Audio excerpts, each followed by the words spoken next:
A werewolf romance written by Olivia Smith. Fair warning, rejection doesn't always mean ending. Prologue. They say rejection carves you hollow. That being cast aside by your fated mate leaves nothing but a shell where a heart once beat. They're wrong. Rejection doesn't empty you. It forges you. It burns away everything soft until only iron remains. I learned that truth 6 years ago, when Alpha King Draven Hollowclaw looked into my eyes and spoke the words that shattered my world. You are barren. You are worthless to me and to this pack. I, Draven Hollowclaw, reject you as my mate and my Luna. The bond snapped like a bone breaking, and I fell to my knees in the throne room while the entire pack watched. Some pitied me, most celebrated. After all, what use was a Luna who couldn't provide heirs? What value did I hold if my womb remained empty after 2 years of trying? Draven needed sons to secure his bloodline, and I had failed him. So he found another. Kalis Dawnshade, beautiful and fertile, gave him what I couldn't. Or so everyone believed. Today an ivory envelope arrived at my door bearing the royal seal. An invitation to the Lunar Eclipse Gala, the grandest celebration in the kingdom. The same celebration where Draven would present his new heir to the realm. The same event where I would be paraded as the cautionary tale, the broken Luna who couldn't fulfill her destiny. He wanted me there to witness my replacement's triumph. He wanted to humiliate me one final time. He had no idea what was coming. I folded the invitation carefully and looked at the 4 boys playing in the garden. My sons, each one carrying the unmistakable aura of an alpha. Tonight, Draven Hollowclaw would learn the truth, and nothing would ever be the same. Before we begin, drop a comment below with your country and what time it is right now where you're watching. Whether it's sunrise in Nairobi, midnight in New York, afternoon in Canada, or evening in France, I want to know. Don't just sit back, tell me where in the world you are. Now, let's dive into the story. Chapter 1. The Invitation. The ivory envelope felt heavier than paper should. I held it between my fingers, studying the wax seal embossed with twin wolves beneath a crescent moon, the royal crest of the Hollowclaw pack. 6 years had passed since I'd seen that symbol up close. 6 years since I'd been dragged from the palace with nothing but the clothes on my back and the shattered pieces of a bond that should have been eternal. The memory still burned like acid in my chest. The way Draven's amber eyes had gone cold as winter stone. The way his voice had carried across the throne room, each word a blade. You have failed me. You have failed this pack. A Luna who cannot bear heirs is no Luna at all. I traced the edge of the envelope, remembering how I'd begged, how I'd fallen to my knees on that marble floor and pleaded for more time, for another chance, for mercy that never came. The pack had watched in silence, some with pity, most with relief. They'd never truly accepted me anyway. I was too quiet, too gentle, too human in my thinking for a world that valued strength and dominance above all else. When Draven's rejection severed our mate bond, the pain had been so consuming I'd wished for death. The healers said I screamed for 3 days straight before the fever finally broke. By then, Draven had already claimed Kalis as his chosen mate, and I'd been forgotten like yesterday's trash. Mama? Riven's voice pulled me from the dark spiral of memory.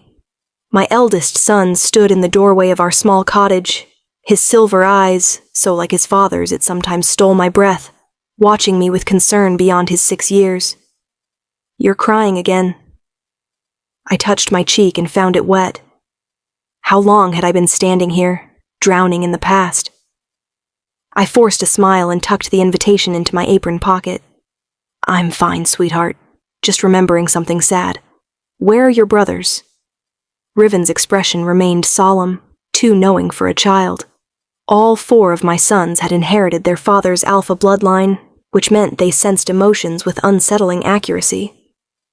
Lucien and Torin are teaching Eryx how to shift. He's frustrated because his wolf is smaller than theirs.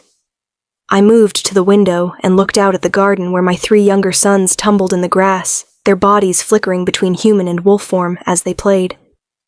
Eryx, my youngest at 4 years old, had only recently learned to call his wolf, and the beast was indeed smaller than his brother's forms. But what Eryx lacked in size, he made up for in speed and cunning. I watched him dart between Lucien and Torin, nipping at their heels and dancing away before they could retaliate. Pride swelled in my chest alongside an ache that never quite faded. These boys were everything Draven had wanted. Strong, alpha-born sons with power radiating from their small frames. Yet he would never know them. He would never know what he'd thrown away. "Mama, what's in the envelope?" Riven moved to stand beside me, his hand slipping into mine. For all his alpha strength, he was still my baby, still seeking comfort in simple touch. I squeezed his fingers gently. "It's an invitation. The Alpha King is hosting a gala during the lunar eclipse, and he's requested my presence." I kept my voice neutral, but Riven tensed. At 6 years old, he already understood pack politics better than most adults. "The Alpha King who rejected you. The one you won't tell us about." My throat tightened. I'd never hidden the truth of their father's rejection, but I'd been careful about revealing his identity. In this remote corner of the kingdom, we'd built a quiet life, far from palace intrigue and pack politics. My sons knew their father was an alpha who'd cast me aside, but they didn't know he was the king. Riven pulled his hand from mine and straightened his shoulders, suddenly looking far older than his years. "You're going to go, aren't?" he asked. It wasn't really a question. "Yes." The word came out steady, resolute. "I'm going to go." "Why, so he can hurt you again?" The protective fury in Riven's voice made my heart clench. He'd witnessed too many nights when I woke screaming from nightmares, too many days when the phantom pain of the severed bond left me weak and shaking. He'd seen his mother broken, and he'd never forgiven the man responsible. "No, sweetheart." I knelt down to meet his eyes, cupping his face between my hands. "I'm going to show him exactly what he threw away. I'm going to walk into that gala, with my head high and my sons beside me, and he's going to realize that his rejection didn't destroy me. It made me stronger." Riven studied my face for a long moment, then nodded slowly. "We'll protect you, Mama. All of us. If the Alpha King tries to hurt you again, we'll make him sorry." The fierce love in his voice brought fresh tears to my eyes, but this time they weren't born from pain. I had 4 sons who would defend me with their lives, 4 alpha heirs who'd been shaped by rejection into something extraordinary. Draven had wanted sons to secure his legacy. Instead, he'd given me sons who would rewrite it. "I know you will, baby. I know you will." I stood and pulled the invitation from my pocket, reading it again with fresh eyes. The gala was 3 days away. 3 days to prepare. 3 days to transform from the broken woman who'd crawled away from the palace into someone Draven Hollowclaw would never forget. Outside, my son's laughter rang through the garden like bells. Inside, something cold and determined settled into my bones. Draven wanted to humiliate me one final time. Instead, he was about to discover that some women don't break when you reject them. Some women turn their pain into power, their rejection into strength. And some women come back with an army. Mine just happened to be 4 boys with their father's eyes and their mother's fire. Chapter 2. The woman he destroyed. 6 years ago, I'd been so different it felt like remembering a stranger. Soft-spoken and gentle, I'd believed in fairy tales and fated mates with the devotion of someone who'd never known real cruelty. When the mate bond had snapped into place during the Harvest Moon Festival, connecting me to the most powerful alpha in the kingdom, I'd thought myself blessed by the moon goddess herself. Draven Hollowclaw had been magnificent that night, tall and broad-shouldered, with silver-shot black hair and amber eyes that burned with barely restrained wildness. When he'd approached me through the crowd, every wolf in attendance had fallen silent. When he'd cupped my face and whispered, "Mine," I'd believed him with my whole heart. The courtship had been brief and intense. Draven needed a Luna, and the mate bond had chosen me. Within 3 months, we'd completed the bonding ceremony in front of the entire pack. I remembered standing beside him under the full moon, feeling the ancient magic seal our souls together as we spoke the vows that would bind us for life. "I take you as my mate, my Luna, my equal in all things," Draven had said, his voice carrying across the assembled wolves. "Your strength is my strength. Your pain is my pain. Your heart is my heart, now and forever."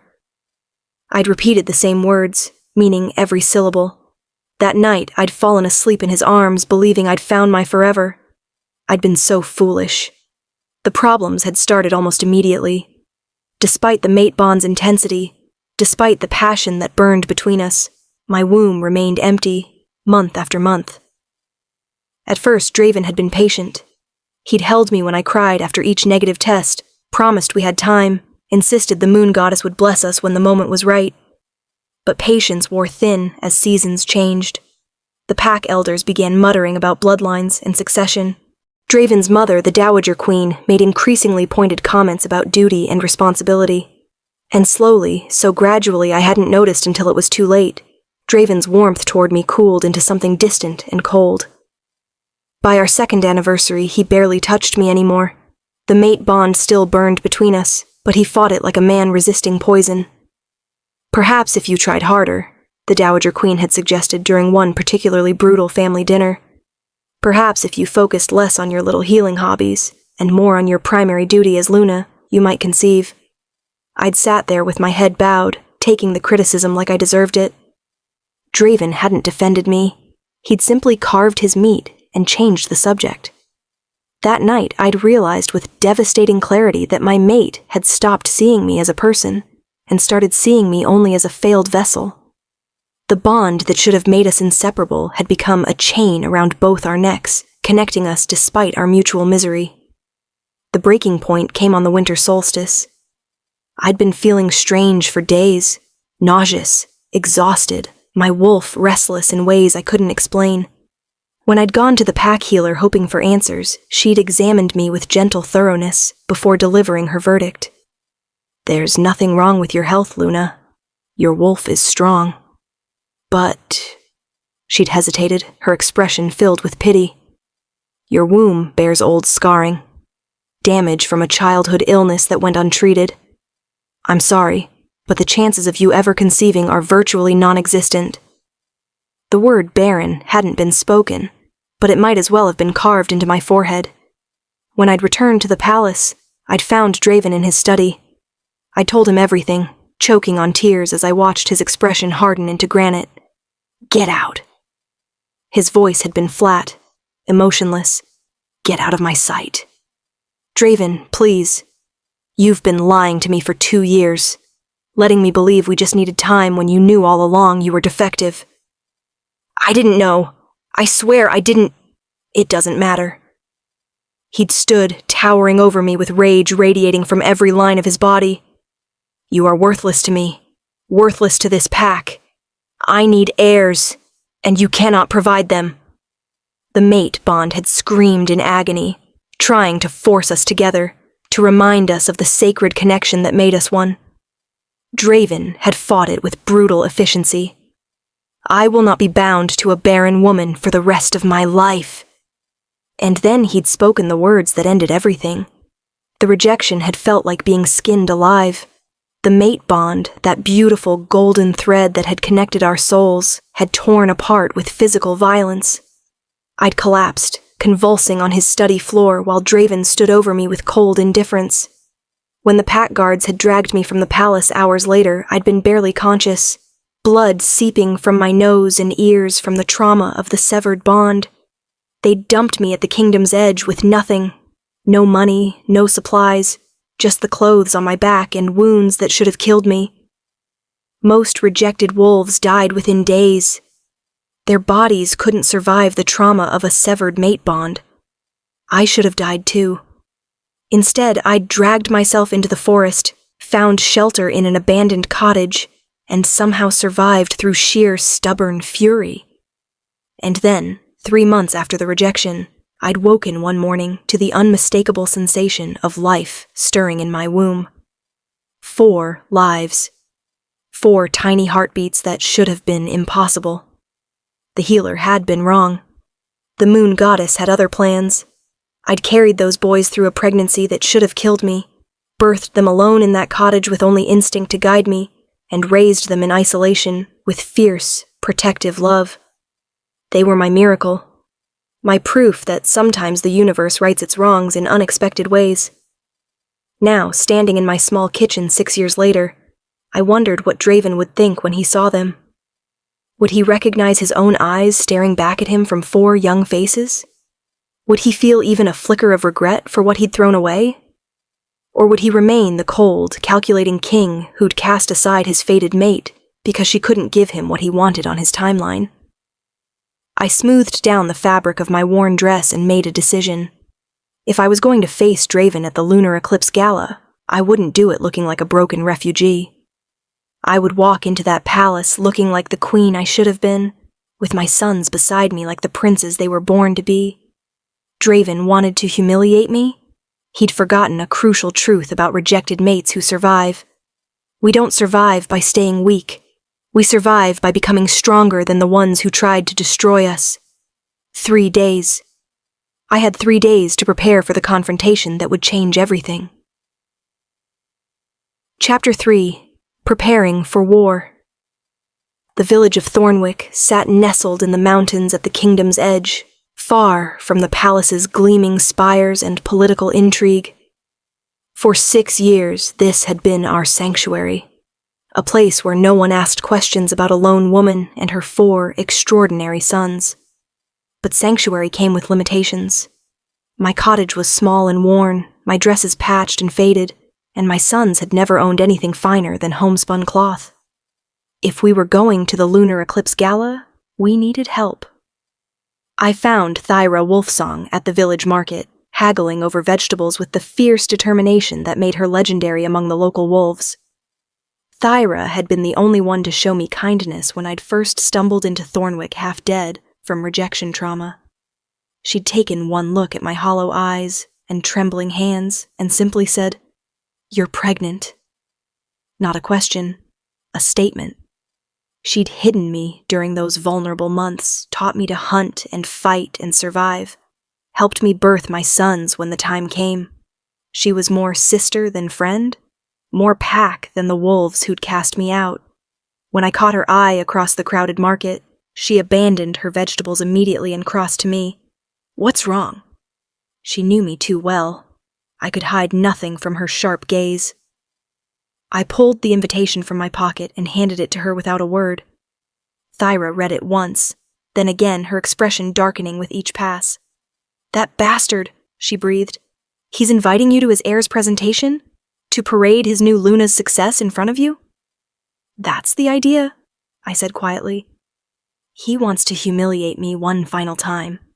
Show the kingdom what happens to inadequate Lunas." Thyra crushed the invitation in her fist, her wolf rising close to the surface in rage. "You're not going. Tell me you're not going." "I'm going." Her eyes flashed golden. "Why?" "So he can hurt you again? So the pack that rejected you can—" "I'm going," I repeated firmer this time, "with my sons. All 4 of them." Understanding dawned across Thyra's face, followed by a fierce, predatory smile. "Oh," she said softly. "Oh, that's beautiful." We left the market together and went to her cottage, larger than mine, and filled with the treasures she'd accumulated over years of wandering. Thyra had been a warrior before settling in Thornwick, a skilled fighter who'd walked away from pack politics after watching too many good wolves destroyed by ambition. She understood power and how to wield it. "If you're doing this," she said, pulling trunks from her storage room, "you're doing it right. That means proper clothes, proper jewels, proper everything. You're going to walk into that gala looking like a queen." From the depths of her storage, Thyra produced gowns I'd never imagined she owned. Silks and velvets in deep jewel tones, embroidered with silver thread that caught the light like starlight. "These were my mother's," she explained, running her fingers over midnight blue silk. "She was a Luna before she died. I've been saving them for someone worthy." She met my eyes. "That's you." I wanted to protest, to insist I couldn't accept such valuable gifts, but Thyra silenced me with a look. You're not just going to a party, Nyxara. You're going to war. And in war, armor matters. These dresses are your armor. Over the next 2 days, Thyra transformed me. She washed my hair with oils that made it shine like spun gold, taught me to arrange it in the elaborate style favored by highborn wolves, showed me how to apply cosmetics that enhanced rather than masked. She laced me into gowns that hugged my curves, and reminded me I had a body worth celebrating, draped me in jewels that caught fire in candlelight. But more than physical transformation, she worked on rebuilding the confidence that Draven's rejection had shattered. "Look at yourself," she commanded, turning me toward a full-length mirror I'd been avoiding for years. "Look at what that bastard threw away." The woman staring back at me was a stranger. Gone was the hollow-eyed refugee who'd stumbled into Thornwick 6 years ago. In her place stood someone with straight shoulders and a level gaze, someone who'd survived the unsurvivable and thrived. My sons had made me strong, raising them alone, protecting them, teaching them. Every challenge had added steel to my spine. I wasn't the soft, gentle girl Draven had rejected. I was something else entirely. Something he should fear. "There she is," Thyra whispered. "There's the Luna you were always meant to be." But dresses and jewels weren't enough. My sons needed preparation too. On the morning of our departure, I gathered all 4 boys in our cottage's main room and knelt before them. Riven, Lucien, Torin, and Eryx, my miracles, my warriors, my heart walking outside my body. "Today," I began carefully, "you're going to meet your father." The words hung in the air like smoke. Riven's silver eyes narrowed. The Alpha King? Not a question. He'd always been too clever. "Yes, Draven Hollowclaw's your father. He doesn't know you exist, and he's going to be surprised." Lucien, my second son, spoke up. At 5 years old, he already showed the calculated thinking that would make him dangerous someday. Why doesn't he know about us? Why did you never tell him? How did I explain rejection to children? How did I tell them their father had cast me aside believing I was barren, never knowing the moon goddess would bless me with 4 sons? I settled for the simplest truth I could manage. Your father and I were mated, but the bond broke. He thought I couldn't have children. He was wrong. "He rejected you," Riven said flatly, "and now he wants to humiliate you at his party." Sometimes my eldest son's perceptiveness was terrifying. "Yes." Torin, my gentlest child despite his alpha bloodline, moved closer and wrapped his arms around my neck. "We won't let him hurt you, Mama. We'll protect you." At 4.5, he still believed in simple solutions. If something threatened his mother, you stopped it. If only the world worked that way. Eryx, my baby, was more direct. "Can I bite him?" The question was so earnest it startled a laugh from my throat. "No, sweetheart. No biting the Alpha King." "What if he's mean to you?" "Still no biting." Eryx considered this, then nodded reluctantly. "Okay. But if he makes you cry, I'm going to growl at him really loud." I pulled all 4 boys into my arms, breathing in their familiar scent, milk and honey and wild things. They were so young, so precious, and I was about to walk them into the den of the wolf who'd destroyed me. Was I being selfish? Using my children as weapons in a confrontation that might traumatize them? But no, this wasn't about revenge. This was about truth. Draven had rejected me believing I was barren and worthless. He deserved to know he'd been wrong. And my sons deserved to be acknowledged by their father, even if that acknowledgement came wrapped in shock and scandal. "Remember," I said, meeting each of their eyes in turn, "you are princes, alpha-born sons of the king. Hold your heads high. Be respectful, but never subservient. And stay close to me." When we finally set out for the palace, Thyra accompanied us as far as the mountain pass. There, she pulled me aside one final time. "You know this is going to cause an upheaval," she said quietly. "The king rejected you believing you barren. Now you appear with 4 alpha sons? The pack will question everything. His legitimacy, his judgment, his current mate's position. I know. You're not just confronting Draven. You're potentially destabilizing an entire kingdom. I know that, too. Thyra studied my face, then nodded slowly. Good. That bastard deserves everything that's coming. She hugged me fierce and quick. Give him hell, sister. The journey to the palace took 2 days by carriage. I'd used the last of my savings to hire transportation, refusing to arrive on foot like a beggar.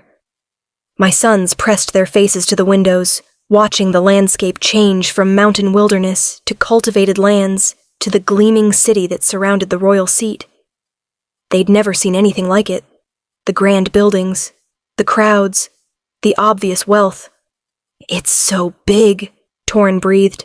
It's overwhelming, Lucien corrected, but his eyes were bright with fascination. As the palace came into view, rising white and magnificent against the sunset sky, I felt my heart stutter. 6 years. 6 years since I'd been dragged from those halls bleeding and broken. Now I was returning, and nothing would ever be the same. Chapter 4. The Palace Gates. The palace gates loomed before us like the jaws of some magnificent beast, all wrought iron and gold leaf with the hollow claw crest emblazoned at their center. My sons fell silent as our carriage rolled to a stop, their usual energy subdued by the sheer, overwhelming presence of power that radiated from these walls. Even at their young ages, their alpha instincts recognized this place as the seat of ultimate authority in the kingdom. The guard who approached our carriage was young, probably born after my rejection and exile.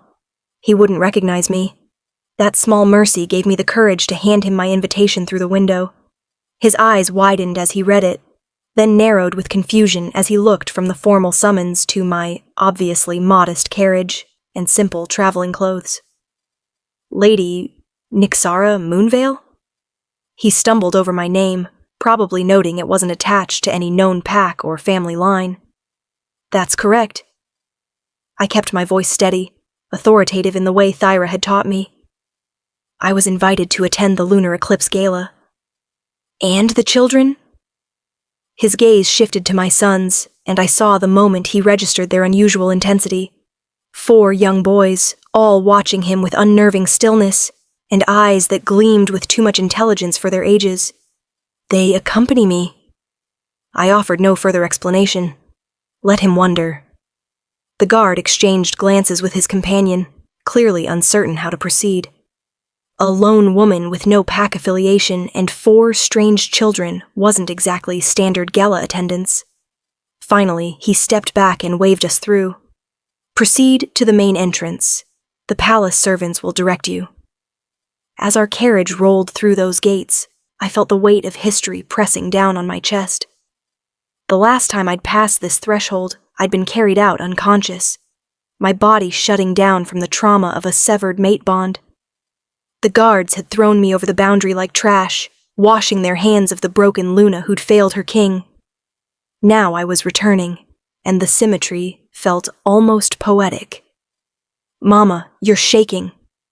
Riven's hand found mine, his small fingers squeezing with surprising strength. I realized he was right. My entire body trembled with adrenaline and old fear. 6 years of healing. 6 years of building a new life, and all it took was passing through these gates to make me feel like that terrified, rejected girl again. I'm all right, I lied, squeezing back. Just cold. You're a terrible liar, Lucien observed from his seat across from us. At 5 years old, he already had his father's ability to read through deception. It was both impressive and deeply inconvenient. We're almost there, sweetheart. Let me focus.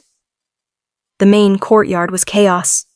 Carriages lined up to deposit elegantly dressed wolves at the palace entrance, everyone adorned in their finest for the kingdom's most prestigious social event. I watched through the window as alphas and lunas descended in silks and jewels, their power evident in the way lesser wolves automatically cleared paths for them. This was the upper echelon of wolf society, the families who shaped policy and controlled territories. And somewhere in that palace, Draven stood as king over all of them, probably preparing to present his new heir and cement his dynasty. The heir I should have given him. The heir I did give him 4 times over, though he didn't know it yet. Our turn came. The carriage door opened, and a liveried servant extended his hand to help me down. I accepted, grateful for the support since my legs felt like water. The moment my feet touched the palace steps, I was assaulted by memories. That's where Draven had first kissed me during our courtship, stealing my breath under the moonlight. That window had belonged to our chambers, where I'd spent countless sleepless nights wondering why my womb remained empty. That side entrance was where the guards had dragged me out, ignoring my pleas and my screams. Every stone held a ghost, and they all whispered failure. "Mama?" Eryx tugged at my hand, his small face creased with worry. "You look sad." I forced a smile and knelt to his level, not caring that my traveling dress touched the dusty stones. "I'm remembering, baby. Sometimes memories make us sad before they make us strong." "Are you strong now?" Such a simple question from my youngest son, but it held the weight of everything. Was I strong? Strong enough to face the man who'd destroyed me? Strong enough to stand before the pack that had cast me out? Strong enough to expose the truth that would shatter so many carefully constructed lies? I looked at my 4 sons, Riven with his protective fury, Lucien with his calculated calm, Torin with his gentle heart, and Eryx with his innocent love, and knew the answer. "Yes," I told him, meaning it. "I'm strong now." The palace interior was exactly as I remembered. Soaring ceilings painted with scenes of wolf legends, marble floors polished to mirror brightness, tapestries depicting the hollow claw lineage stretching back generations. My sons gaped at the grandeur, their small hands clutching at my dress as they tried to process the overwhelming wealth on display. Servants moved like ghosts through the halls, carrying trays of champagne and delicacies. None of them looked at me. To them, I was just another minor noble attending the gala, beneath notice. Good. Let them ignore me. The reveal would be all the more shocking when it came. A steward approached, his expression professionally pleasant. "May I direct you to the guest chambers to refresh yourselves before the gala begins? The ceremony will commence at moonrise." Guest chambers. As if I were a visitor to this place where I'd once lived as Luna. I swallowed the bitter taste of irony and nodded. That would be appreciated. We were led through winding corridors to a suite of rooms that were comfortable, if not luxurious, clearly designated for minor guests who rated courtesy, but not extravagance. The steward bowed and retreated, leaving us alone in rooms that felt suffocating despite their size. "This place smells like power," Lucien observed, moving to the window that overlooked the palace gardens. "And fear. Everyone here is afraid." "Of what?" Torin asked. "Of losing position. Of being cast out. Of failing." Lucien turned to look at me. "Mama failed, didn't she? And they cast her out because of it."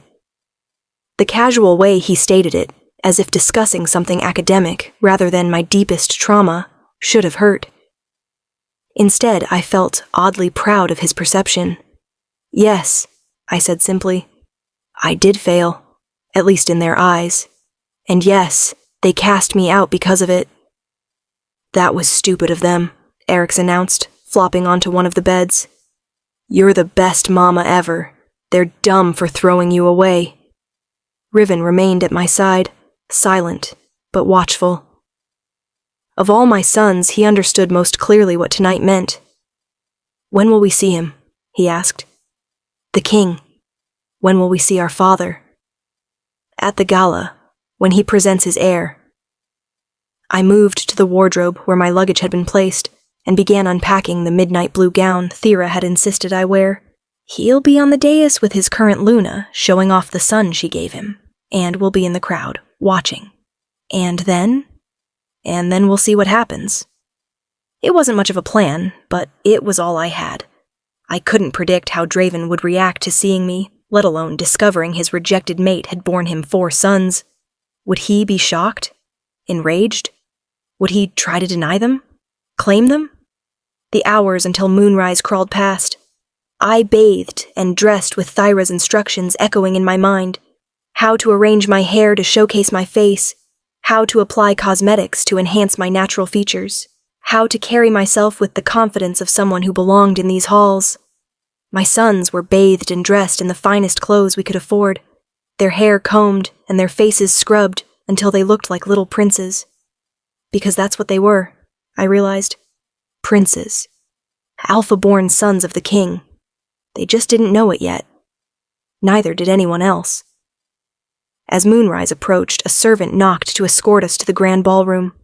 My heart hammered so hard, I thought it might break my ribs. This was it.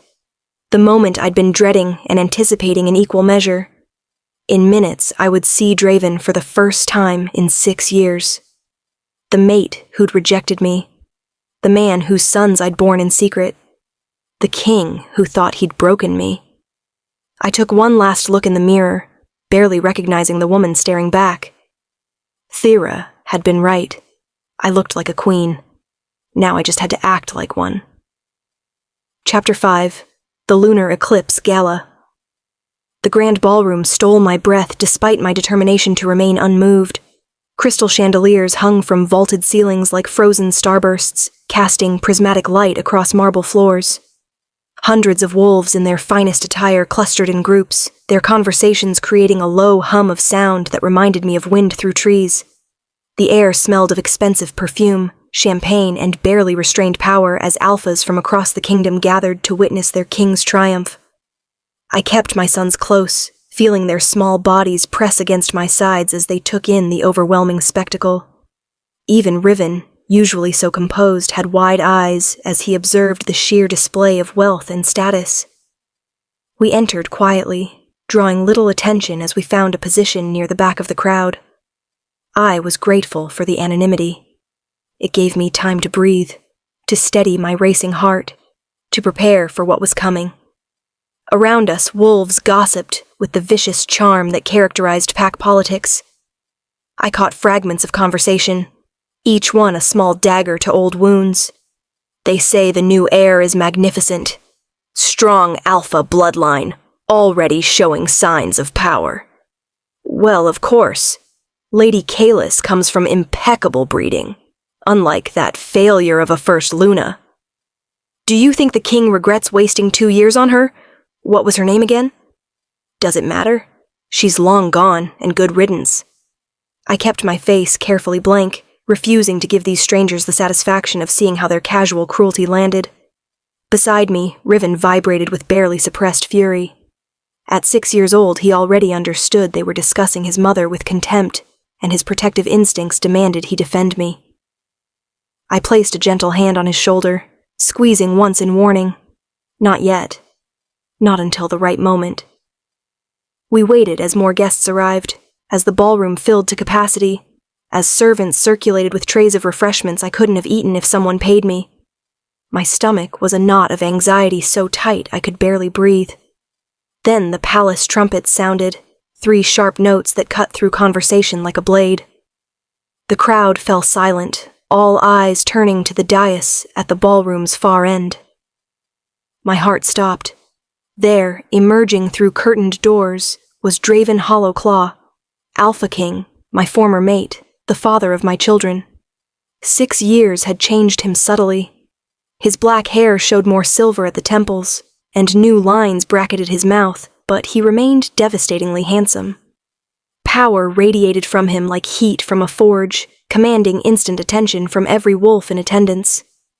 He wore ceremonial robes of midnight blue and silver, the crown of the Alpha King resting on his brow like it had been made specifically for him. Which, of course, it had been. He wasn't alone. At his side walked Kalis Dawnshade, his chosen Luna, looking radiant in emerald silk that complemented her auburn hair and green eyes. She carried an infant in her arms, the heir, presumably, wrapped in fine cloth and blissfully unaware of the significance of this moment. The crowd erupted in polite applause as the royal family took their places on the dais. I watched through a haze of complicated emotions as Draven raised his hand for silence. When he spoke, His voice carried across the ballroom with the natural authority of a born leader. "My friends, my pack, my kingdom," he began. "Tonight we celebrate not just the lunar eclipse, but the continuation of the Hollowclaw bloodline." He gestured to the child in Kaelus's arms, and the Luna stepped forward with a smile that didn't quite reach her eyes. "I present to you Crown Prince Calum Hollowclaw, heir to the throne and future of this kingdom." More applause, louder now. Wolves pressed forward to get a better look at the infant, murmuring appreciation for his apparent vigor, even at just a few months old. I felt nothing but a distant sort of pity for the child who would grow up under the weight of those expectations. Draven continued speaking, but I barely heard him. My attention was fixed on his face, cataloging every familiar feature, every gesture I'd once known as intimately as my own. This was the man I'd loved with desperate devotion. The man who'd destroyed me with cold efficiency. The man who had no idea he'd left me pregnant when he cast me out. "Mama," Riven whispered. "That's him?" "Yes. He looks—" My son struggled for words, trying to reconcile the magnificent king on the dais with the villain of my stories. "He looks important." "He is important," I said quietly. "He's the Alpha King." "But he was mean to you." "Yes, he was." Riven's small hand found mine and squeezed. "I don't like him." I didn't have a response for that. How could I explain to my 6-year-old that I'd once loved this man with every fiber of my being? That the mate bond had made us inseparable until rejection tore us apart? That part of me, the broken part that would never fully heal, still ached for what we'd lost. As Draven's speech concluded and the formal presentation ended, the gala resumed its social function. Music began playing, and couples moved onto the dance floor while others clustered in conversation groups. I remained frozen at the back of the ballroom, trying to gather the courage to approach, to reveal myself, to begin the confrontation I'd been preparing for. What would I say? How would I begin? Should I be confrontational or diplomatic? Every scenario I'd imagined in the past 3 days suddenly felt inadequate for this moment. "Lady Nyxara?" The voice behind me made me jump. I turned to find the palace steward who'd escorted us to our chambers, his expression apologetic. "The king requests your presence." My blood turned to ice. "What?" "The king saw you in the crowd and wishes to speak with you, if you'll follow me." This wasn't how it was supposed to happen. I was supposed to approach him on my terms, reveal my sons at the moment of maximum impact, control the narrative. Instead, Draven had spotted me, somehow recognized me after 6 years, and summoned me like a subject. I looked down at my boys, all 4 watching me with concern. "Stay here," I told them. "Don't move, don't speak to anyone, just stay together. I'll be right back." "Mama," Riven's protest died as I gave him a look that brooked no argument. "I'll be right back." Following the steward through the crowd felt like walking underwater. Everything moved too slowly and too fast simultaneously. Wolves parted to let us through, some watching with curiosity, most ignoring the minor disruption. We approached the dais where Draven stood speaking with a group of Alpha advisors, Kaelus at his side with the infant still in her arms. The steward cleared his throat. "Your Majesty, Lady Nyxara Moonveil, as you requested." And then Draven turned to face me, and the world narrowed to just the 2 of us. 6 years. 6 years since he'd rejected me. Since I'd collapsed at his feet while the mate bond tore itself apart. 6 years of healing, of building a new life, of learning to live with the phantom pain of severed connection. Now we stood less than 3 feet apart, and I could see the recognition dawn in his amber eyes. Could see the shock, the confusion, the flash of something that might have been guilt before his expression hardened into the cold mask I remembered. "Nyxara." He said my name like it tasted bitter. "I didn't expect you to accept the invitation." "Clearly," I managed, proud that my voice remained steady. "You look well." It was the blandest possible observation, the kind of thing you said to a distant acquaintance.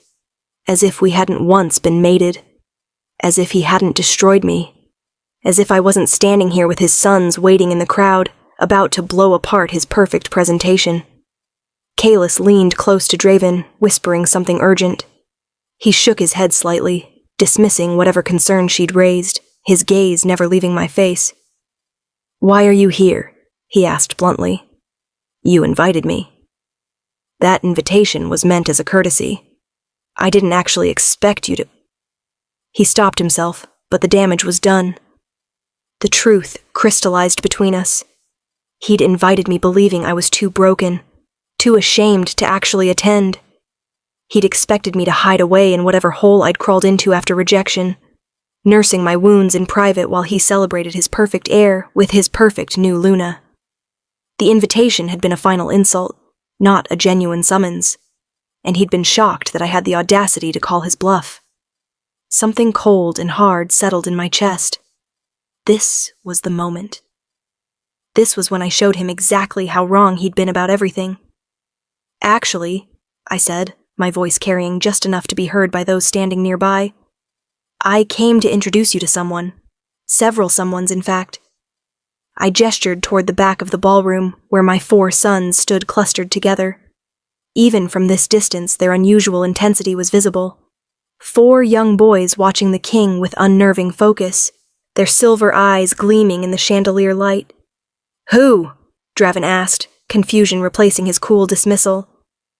I met his gaze directly, letting him see the fire that rejection had forged in me. "Your sons," I said clearly. "All 4 of them." Chapter 6. The Storm Breaks.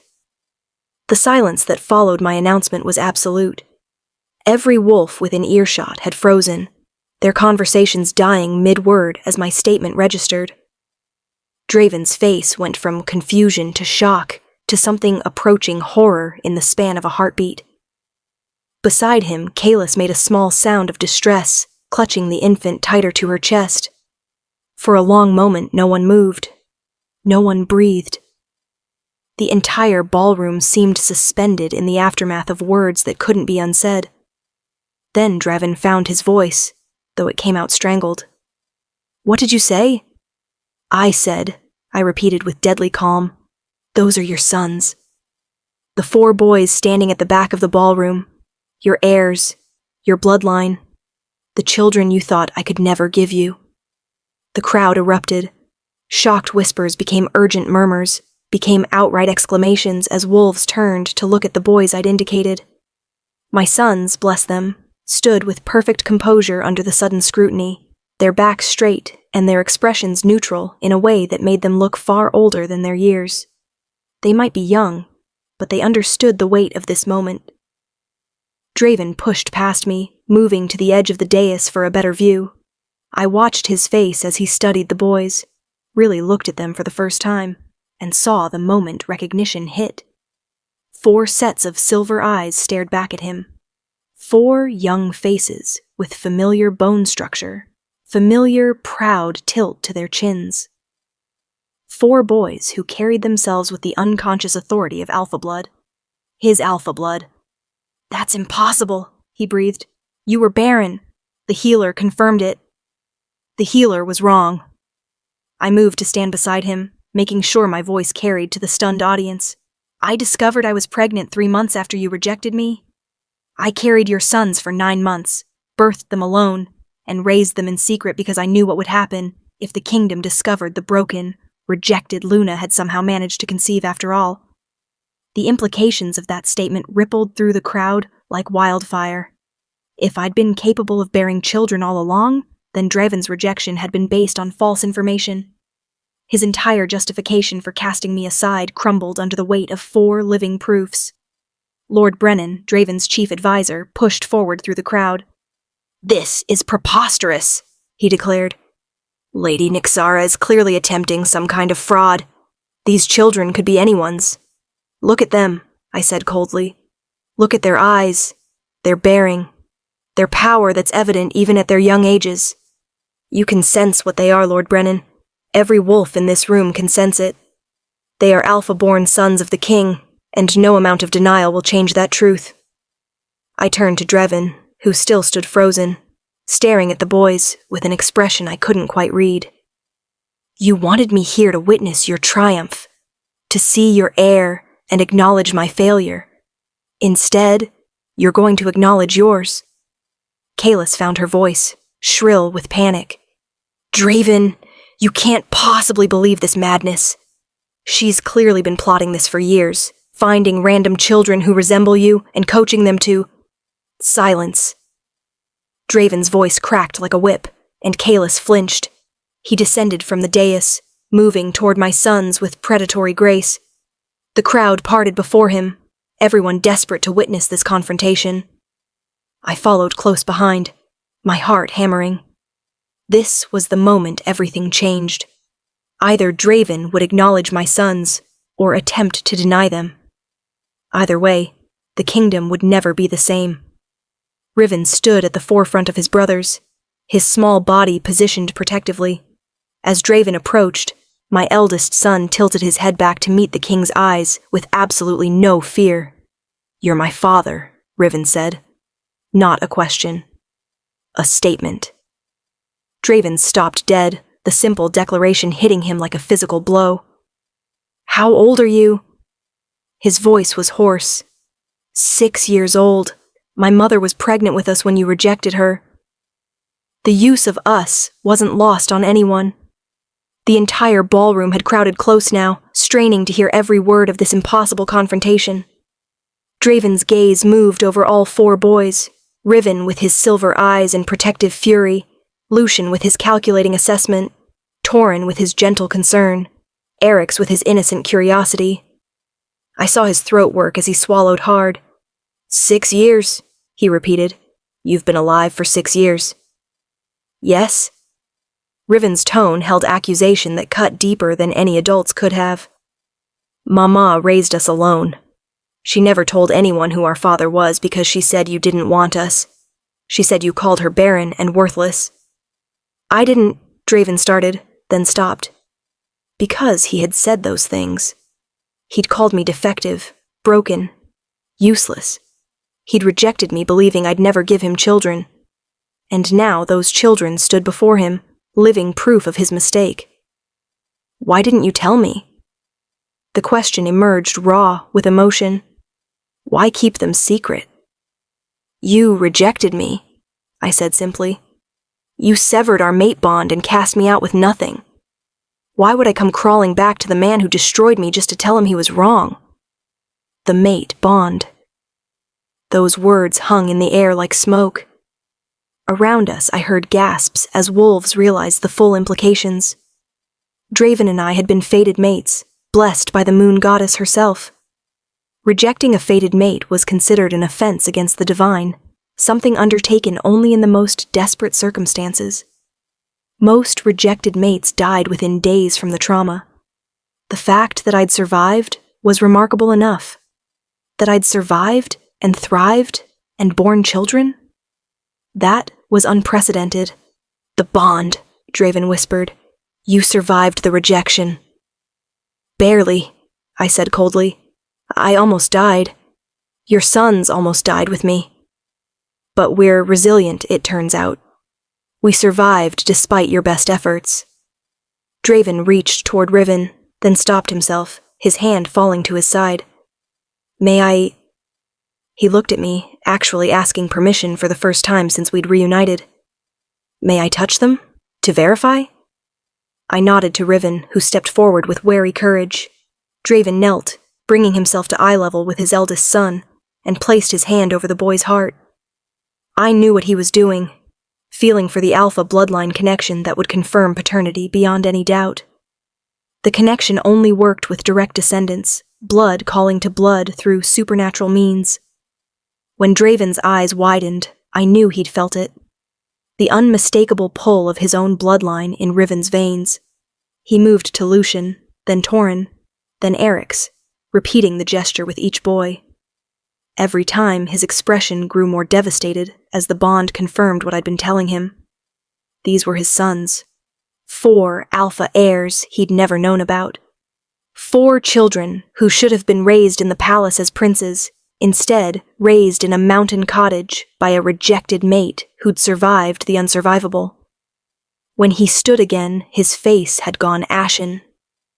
"I need—" He looked around at the crowd pressing close, at Kalis standing frozen on the dais with her own infant, at the chaos his perfect presentation had become. "I need a moment to process this." "Take all the moments you need," I said, my voice hard. "You've had 6 years while I raised your sons alone. What's a few more minutes?"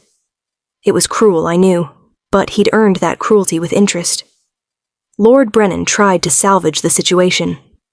"Your Majesty, perhaps we should retire to somewhere more private.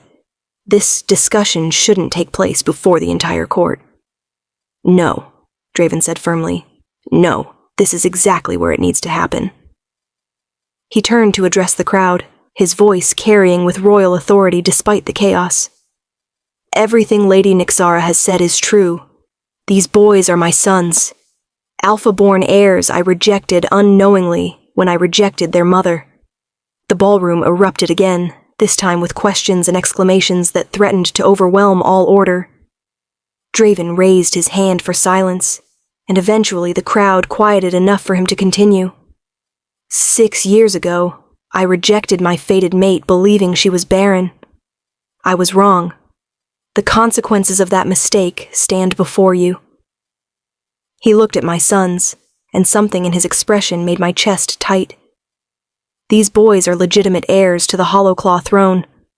They will be acknowledged as such. Beside me, Riven tensed. I knew what he was thinking. He didn't want acknowledgement from a father who'd rejected his mother. None of my sons did. But acknowledgement wasn't about what they wanted. It was about what was right. Kalis descended from the dais, her face twisted with fury.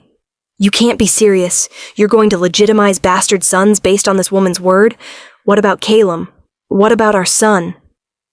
"Calum remains my heir as crown prince," Draven said, but his voice lacked conviction. "Nothing changes that." "Everything changes," Kalis hissed. "You've just acknowledged 4 older sons. 4 boys with stronger alpha bloodlines than Calum's. I can smell it from here. The pack will never accept a weaker heir when stronger alternatives exist." She was right. Wolves valued strength above all else. My sons, raised in the wilderness with survival as their teacher, radiated a primal power that Kalis's pampered infant could never match. The pack would demand the strongest heir inherit the throne. That was law. That was tradition. That was wolf nature. Draven looked between his 2 families, the legitimate one with Kalis and Calum, the secret one with me and our 4 sons. And for the first time since I'd known him, he appeared lost. The Alpha King who commanded with absolute authority had no idea how to navigate this situation he'd created through his own blindness and cruelty. "I don't know what to do," he admitted quietly, the confession shocking in its honesty. I could have let him suffer, could have watched him squirm as his perfect world fell apart. Instead, I stepped forward and spoke with the authority of a Luna I'd never truly gotten to be. "Here's what you're going to do. You're going to acknowledge my sons publicly and formally. You're going to provide for them as befits royal heirs. And then you're going to stay far away from me while we figure out how to navigate this disaster you created." Draven's eyes met mine, and in them I saw pain, regret, and something that looked dangerously like hope. "Nyxara, No," I cut him off. "You don't get to explain or apologize right now. Right now, you acknowledge your sons. Everything else can wait." He stared at me for a long moment, then nodded slowly. Turning back to the crowd, he raised his voice in royal proclamation. "Let it be known throughout the kingdom that I acknowledge Riven, Lucien, Torin, and Eryx as my legitimate sons and heirs to the Hollowclaw throne. They will be provided for and protected as befits their status. Any who challenge this declaration challenges me directly." The crowd fell silent, the weight of that statement settling over everyone like snow. By law, Draven's formal acknowledgement made my sons princes. legitimate heirs with all the rights and protections that entailed. No one could harm them without declaring war on the crown itself. As the full implications of tonight's revelations rippled through the ballroom, I gathered my sons close and finally allowed myself to breathe. We'd done it. We'd survived the confrontation, and Draven Hollowclaw would never be able to pretend we didn't exist again. Chapter 7. The truth unravels. The ballroom had descended into barely controlled chaos. Wolves clustered in tight groups, their urgent whispers creating a susurrus of sound, like wind through dead leaves. Some watched my sons with fascination, others with calculation, already assessing how 4 new heirs might affect power structures and alliances. The gala's celebratory atmosphere had curdled into something tense and uncertain, the future suddenly far less predictable than it had been an hour ago. I wanted nothing more than to gather my boys and flee back to our mountain sanctuary, but we were trapped here by protocol and consequence. We'd thrown a stone into a pond, and now we had to watch the ripples spread. Draven stood frozen at the center of the maelstrom, his usual commanding presence fractured by shock. He kept glancing at my sons as if he couldn't quite believe they were real, his mind clearly struggling to reconcile 6 years of believing one truth with evidence that contradicted everything. Beside him, Kalis looked ready to commit violence, her beautiful face twisted with rage as her position as favored Luna crumbled in real time. The infant in her arms wailed, sensing his mother's distress, but she barely seemed to notice. Lord Brennan had taken charge of managing the crowd, his diplomat's training kicking in as he attempted to restore some semblance of order. "My lords and ladies," he announced, "I think it would be best if we adjourned for the evening. The king will need time to address these extraordinary developments properly." No one wanted to leave. This was the most scandalous event in recent kingdom history, and every wolf present wanted to witness how it unfolded. But Brennan's suggestion carried the weight of royal authority, and slowly, reluctantly, the crowd began to disperse. They would leave, but they would talk. By morning, every pack in the kingdom would know that Alpha King Draven's rejected mate had returned with 4 secret heirs, throwing succession into chaos. The story would spread like wildfire, gaining embellishments with each retelling. I could already imagine the gossip, speculation about my son's legitimacy, questions about Draven's judgment, whispers about whether he would set aside Kalis in favor of his fated mate. None of which I wanted.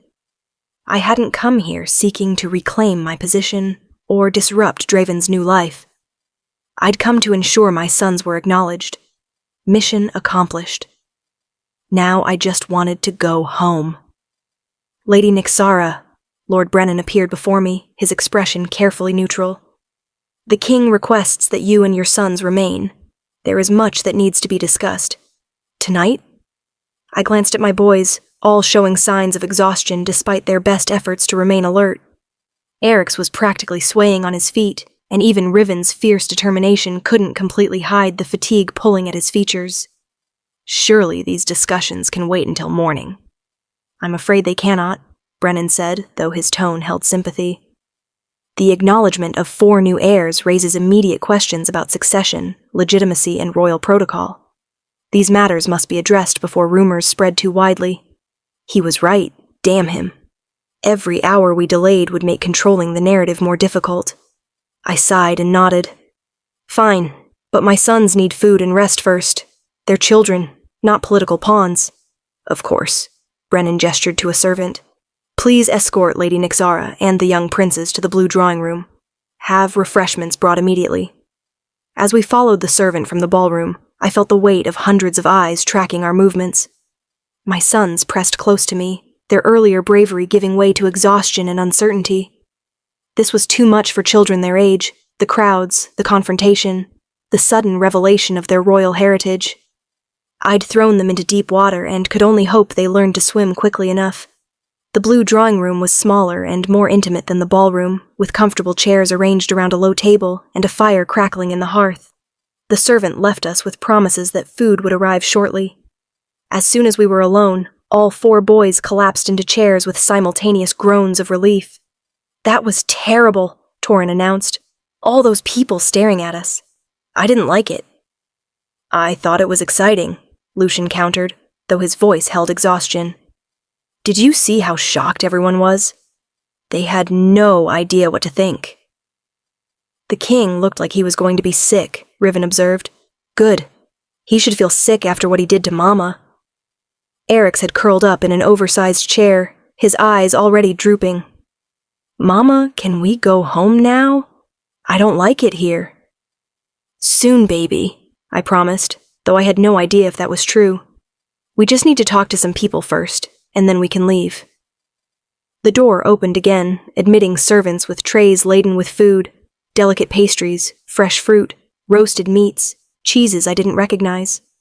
Far more than 4 tired children and 1 emotionally wrung-out woman could possibly eat. My sons fell on the food with enthusiasm despite their fatigue, reminding me they were still growing boys who needed fuel.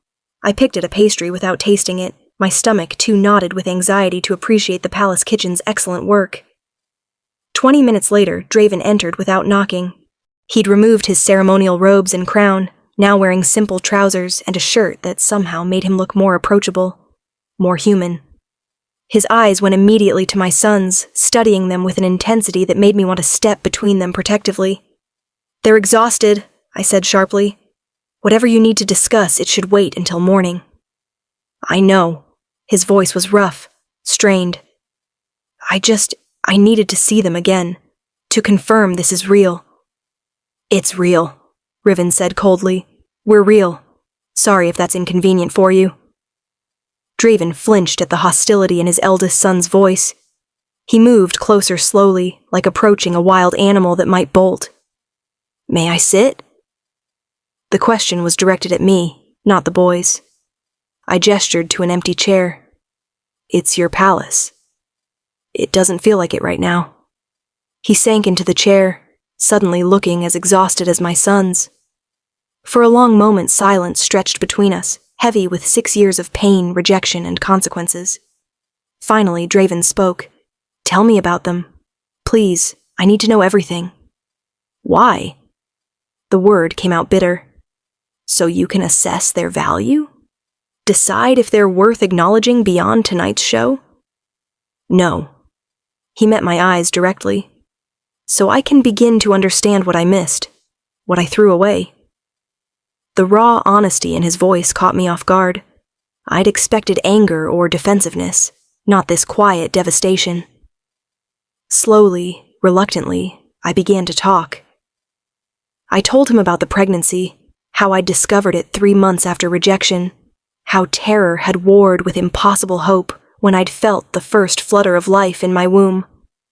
I described the months of hiding in Thornwick, depending on Thyra's kindness to survive. The labor that had nearly killed me, birthing 4 alpha pups with no healer present, and my body still weak from rejection trauma.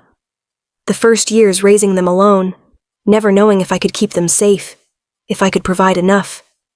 Watching them grow strong and healthy despite everything. Teaching them to control their wolves, to read and write, to understand the world that had rejected their mother. Draven listened without interrupting, his expression growing more devastated with each detail. When I finally fell silent, his hands were clenched so tight his knuckles had gone white. "You did all of that alone," he said hoarsely, While you lived in luxury with your new mate and your legitimate heir," I finished. "Yes." "Nixara." "Don't." I held up a hand to stop whatever he was about to say. "Don't apologize. Don't explain. Don't tell me you would have done things differently if you'd known. None of that changes what happened or what we went through." "Then what do you want from me?" The question held genuine confusion, as if he couldn't fathom what would satisfy me after everything. I looked at my sons, Riven watching the conversation with wary intelligence, Lucien pretending to focus on food while clearly listening to every word, Torin pressed against my side seeking comfort, Eryx finally asleep in his chair with pastry crumbs on his face. "I want them to be safe," I said simply. "I want them acknowledged as your heirs so no one can ever question their legitimacy, or try to use them as pawns. I want them provided for, educated, given every advantage they were denied by being born to a rejected mate. That's all. That's all? Draven laughed, but there was no humor in it. You're asking me to reshape the entire succession? To explain to Kalis and the court how 4 boys I didn't know existed take precedence over the son I've been raising as crown prince? I'm not asking you to do anything, I corrected. You already acknowledged them publicly. The consequences are yours to manage. Before Draven could respond, the door burst open. Kalis stood in the doorway, her face flushed with rage and her eyes blazing. She'd clearly been crying, her careful cosmetics smudged and ruined. "How dare you!" she hissed, directing her fury at me. "How dare you show up after 6 years and destroy everything?" I stood, instinctively placing myself between her and my sons. I came because I was invited. Everything that happened after that was truth revealing itself. Truth? You call this truth? Kalis advanced into the room, and I noticed 2 guards following nervously behind her. You're a fraud. A liar who somehow found children who resemble my husband and concocted this elaborate scheme to... Enough. Draven's voice cracked through the room like thunder. You saw me test the bloodline connection, Kalis. You know these boys are mine. I know they're Alpha-born, she spat. That doesn't mean they're yours. Bloodline connections can be faked with the right magic. It was a weak argument, and everyone in the room knew it. Bloodline magic couldn't be fooled. Either the connection existed or it didn't. But Kalis was desperate, watching her position crumble and grasping at any possibility that might restore it. They're my sons, Draven said firmly. That truth doesn't change no matter how much you wish it would. Kalis whirled on him, tears streaming down her face. What about Calum? What about our son? You're going to cast him aside like you cast her aside? The parallel hung in the air between them, history threatening to repeat itself. Draven's face went carefully blank. No one is being cast aside. Calum remains crown prince. For how long? Kalis demanded. Until the pack starts demanding you name the stronger heir? Until these boys challenge for the throne? You've doomed our son, Draven. Doomed him to live in the shadow of older, stronger brothers who will always be seen as more legitimate because they're born of your fated mate instead of your chosen one. She wasn't wrong. Every point she made was valid, and I felt a stab of sympathy for the infant who'd done nothing wrong but be born into this situation. Riven spoke up unexpectedly. We don't want his throne. All eyes turned to my eldest son, who stood with his back straight and his chin raised. We don't want anything from him, Riven continued, gesturing at Draven. We have Mama. That's all we need. The simple declaration hit Draven like a physical blow. I saw him absorb it, the rejection implicit in his son's words, the realization that these boys didn't see him as their father despite biology. They saw him as the man who'd destroyed their mother, and nothing else. Riven, I started, but he wasn't finished. You threw Mama away, he said to Draven, his child's voice ringing with righteous anger. You called her worthless. You said she failed you, but she's the strongest person I know. She raised us by herself. She taught us everything. She's worth 100 of you. Silence followed that condemnation. Then, shockingly, Draven's eyes filled with tears. You're right, he said quietly. You're absolutely right. Chapter 8. The Breaking Point. Dawn light filtered through the drawing room windows, catching dust motes that danced like small spirits. None of us had slept. My sons dozed fitfully in their chairs while Draven, Kalis, Lord Brennan, and I hammered out the impossible logistics of integrating 4 secret heirs into an established succession. The conversation had lasted hours, circling the same problems without finding satisfactory solutions.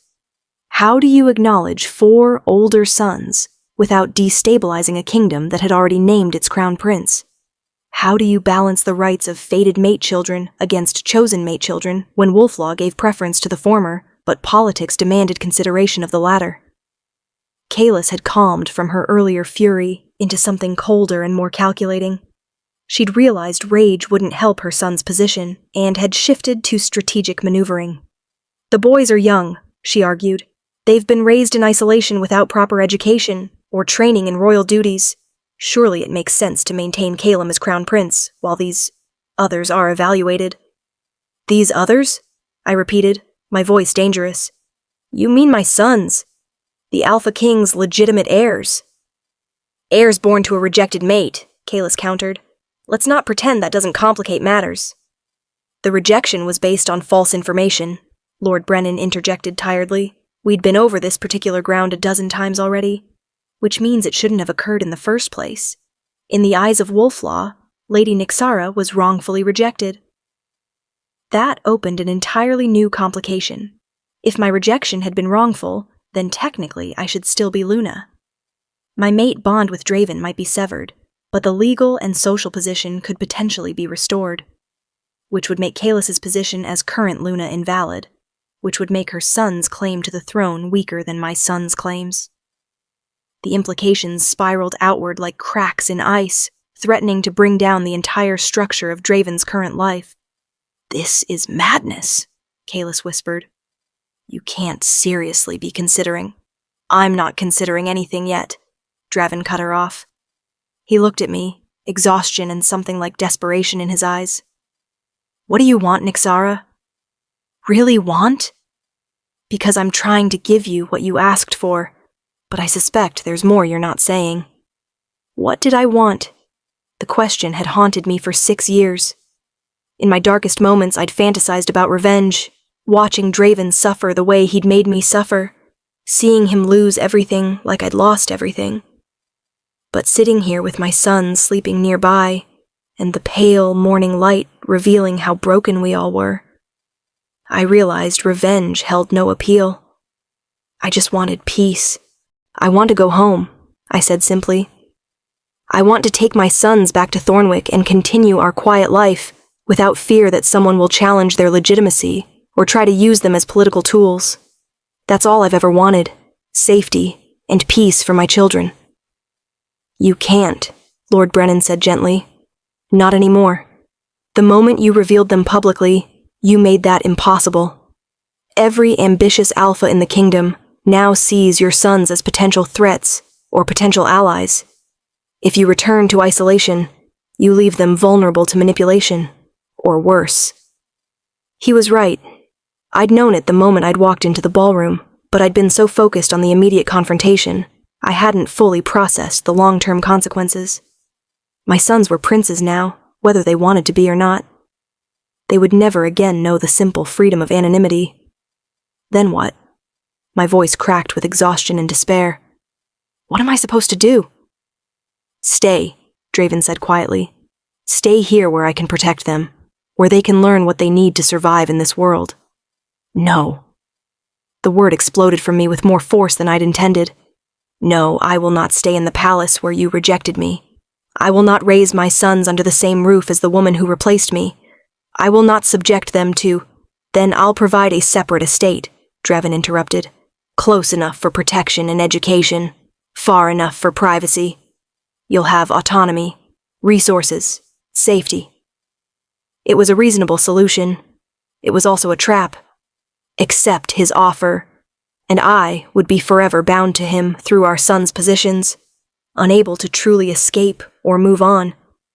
Reject it, and I left my boys vulnerable to forces I couldn't protect them from alone. Before I could respond, Riven stirred in his chair. Mama? His voice was thick with sleep. What's happening? I moved to kneel beside him, brushing hair from his forehead. Nothing, sweetheart. Go back to sleep. Are we staying? Those silver eyes, so like his father's, fixed on me with concern beyond his years. I don't know yet. I don't want to stay, he whispered. I want to go home. This place feels wrong. Out of the mouths of children. Riven had articulated what I'd been feeling since we arrived. The palace was beautiful and powerful and utterly wrong for us. We didn't belong in this world of politics and manipulation. We belonged in our small cottage with its simple rhythms and honest work. but belonging and survival were different things. Sometimes you had to accept the world that existed rather than the one you wished for. Suddenly, the door burst open with enough force to slam it against the wall. The Dowager Queen stood in the doorway, Draven's mother, resplendent in formal robes despite the early hour. Her face was carved from ice as she surveyed the scene, her exhausted son, his current Luna clutching an infant, his former Luna surrounded by unexpected heirs, and the council that had been meeting all night. "What?" she said with deadly precision. "Is the meaning of this catastrophe?" Draven stood, instinctively moving between his mother and the rest of us. "Mother, this isn't the time." "It is precisely the time," she cut him off. "The entire kingdom is in uproar. Messengers have been arriving all night from every major pack demanding explanation. Our allies are confused. Our enemies scent weakness. And at the center of this disaster stands the woman you rightfully rejected 6 years ago, suddenly claiming to have borne you heirs." The word claiming dripped with skepticism. The Dowager Queen swept into the room like an avenging spirit, her gaze passing over my sons with barely concealed disdain. "These are supposed to be royal heirs? They look like common pack children to me." "They are my sons," Draven said firmly. "I've confirmed the bloodline connection myself." "Connections can be faked with sufficient magical skill," his mother countered, echoing Kaelus's earlier desperate argument. "I demand independent verification before we proceed any further with this farce." It was a calculated move. Independent verification would buy time, allow the Dowager Queen to marshal forces against us, give her opportunity to find ways to discredit my son's claims. But refusing would look like we had something to hide. Damned either way. "Fine," I said, standing to face the Dowager Queen directly. "Test them. Verify their bloodline. Hire every magical expert in the kingdom if it makes you feel better. The results won't change." The Dowager Queen's eyes narrowed. Such confidence for someone who should be grateful she wasn't executed for fraud. Such hostility for someone who should be celebrating 4 new grandsons, I countered. The title grandsons clearly hadn't occurred to her. I watched her face as the implication sank in. If my boys were Draven's sons, they were her grandchildren.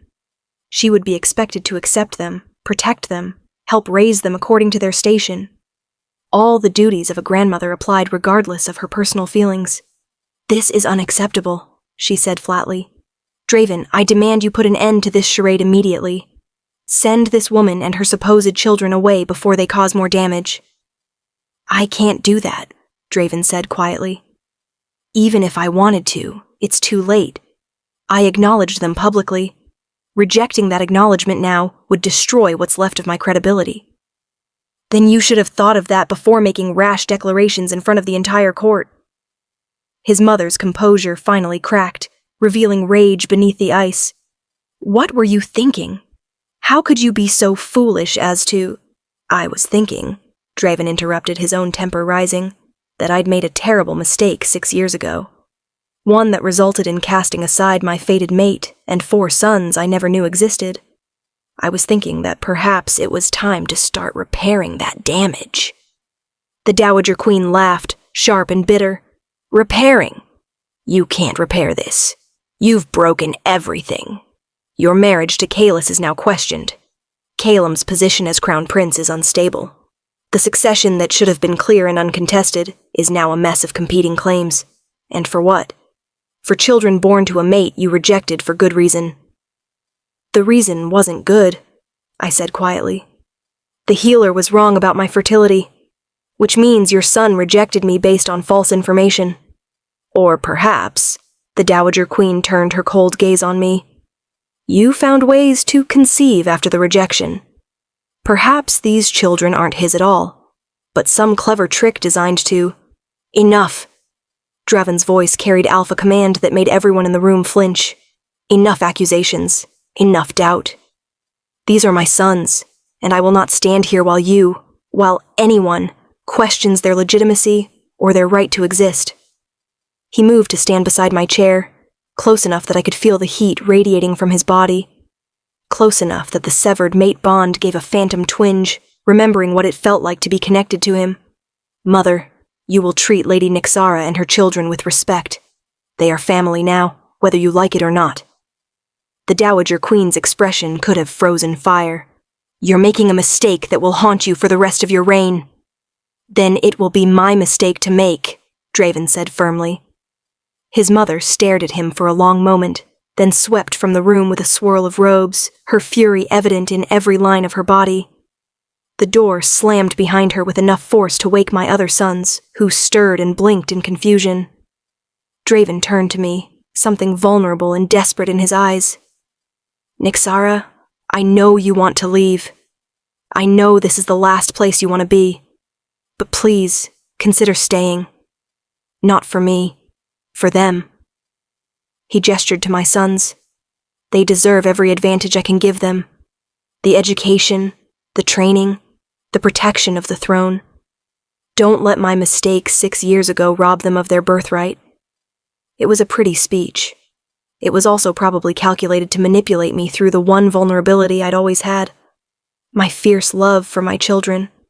If he'd appealed to our old connection, or to justice, or to anything else, I could have refused. But framing it as giving my sons the advantages they'd been denied? That struck true.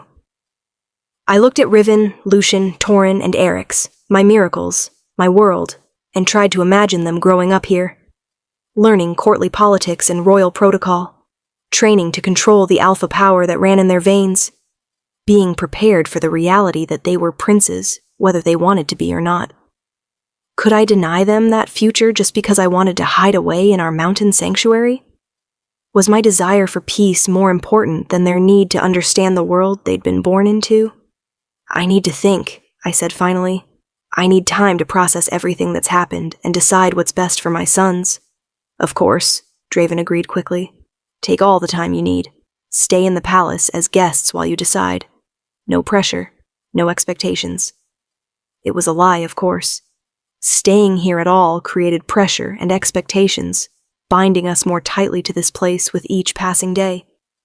But I was too exhausted to argue further. Fine, we'll stay temporarily while I consider your offer. I turned to my boys. Come on, sweetheart. Let's find somewhere to sleep properly. As we left the drawing room, escorted by servants to proper guest quarters, I felt the weight of Draven's gaze following us. 6 years of running, and I'd somehow ended up right back where I'd started. In the palace that had rejected me, surrounded by wolves who saw my sons as threats or opportunities rather than children. What had I done? Chapter 9. The Choice. 3 days passed in a blur of awkward formality. My sons and I were given a suite of rooms in the palace's guest wing, comfortable but clearly positioned to keep us separate from the royal family's private quarters. We took our meals in isolated dignity, received visits from tutors who assessed the boys' education levels, and generally existed in a strange limbo between prisoner and honored guest. The palace hummed with gossip. Servants whispered when they thought I couldn't hear. Courtiers stared when they thought I wouldn't notice, and every wolf we encountered seemed to have an opinion about the situation Draven had created. Some sympathized with me, the wronged Luna returning with secret heirs. Others sided with Kalis, the current Luna whose position was threatened by an inconvenient past. Most simply waited to see which way power would shift before committing their loyalty. My sons struggled with their new circumstances in different ways. Riven withdrew into cold silence, speaking only when absolutely necessary, and watching everyone with suspicion.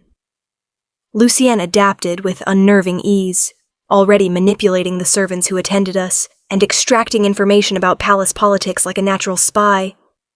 Torin cried himself to sleep every night, missing the simplicity of our cottage and overwhelmed by the constant scrutiny. Eryx, my youngest, simply wanted to go home. He asked me a dozen times a day when we could leave, growing more distressed each time I couldn't give him a definitive answer. I felt like I was failing them. Again. On the 4th morning, Thyra arrived. She swept into our chambers like a force of nature, dismissed the servants with a gesture, and immediately gathered me into a fierce hug. "You did it," she breathed. You actually walked into the lion's den and made him acknowledge them. I destroyed everything, I corrected, pulling back to look at her.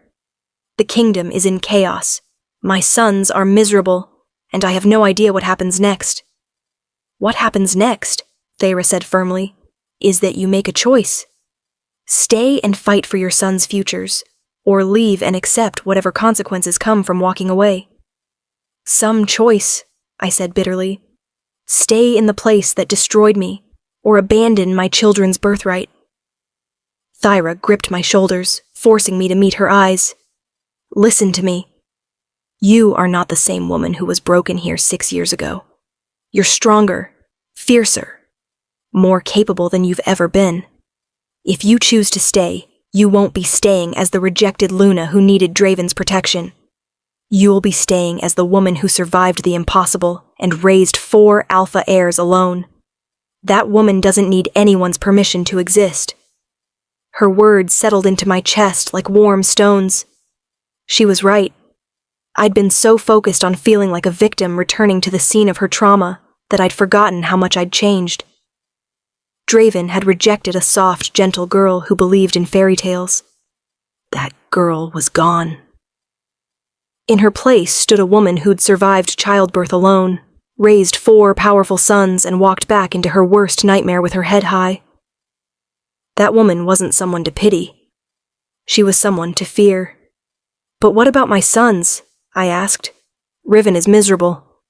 Torin can't stop crying. Even Lucien, who pretends he's fine, is struggling. Is it right to keep them here if they hate it? Ask them, Thyra suggested. Stop making decisions for them and ask what they want. It seemed too simple, but then again, maybe I'd been overcomplicating things. That afternoon, I gathered all 4 boys in our sitting room and posed the question directly. I need to know what you want. We can leave today, go back to Thornwick and our cottage, or we can stay here where you'll learn to be princes, where you'll have opportunities I could never give you on my own. But it's your choice as much as mine. Silence followed my announcement. Then Riven spoke up. If we leave, will we be safe? Safer than we'd be here, maybe. But Lord Brennan was right. The moment you were revealed publicly, true anonymity became impossible. Ambitious wolves will always know you exist now. And if we stay? Lucien asked. You learn court politics, combat training, how to control your alpha power properly. You'll have tutors, resources, protection. We'll be trapped, Torin whispered. We'll never see our cottage again, or the mountains, or... We can still visit, I assured him. This doesn't have to be permanent. We can establish a pattern of spending time here, and time in Thornwick. Best of both worlds. Eryx, who'd been quiet throughout, suddenly spoke up. Does the king want us here? The question hit me harder than it should have. Yes, he does. Why? My youngest son's eyes, so much like his father's, fixed on me with heartbreaking directness. If he didn't want Mama before, why does he want us now? How did I explain the complicated truth? That Draven hadn't wanted me because he'd believed I couldn't give him children, and now that I'd proven I could, he wanted those children even if he couldn't have me.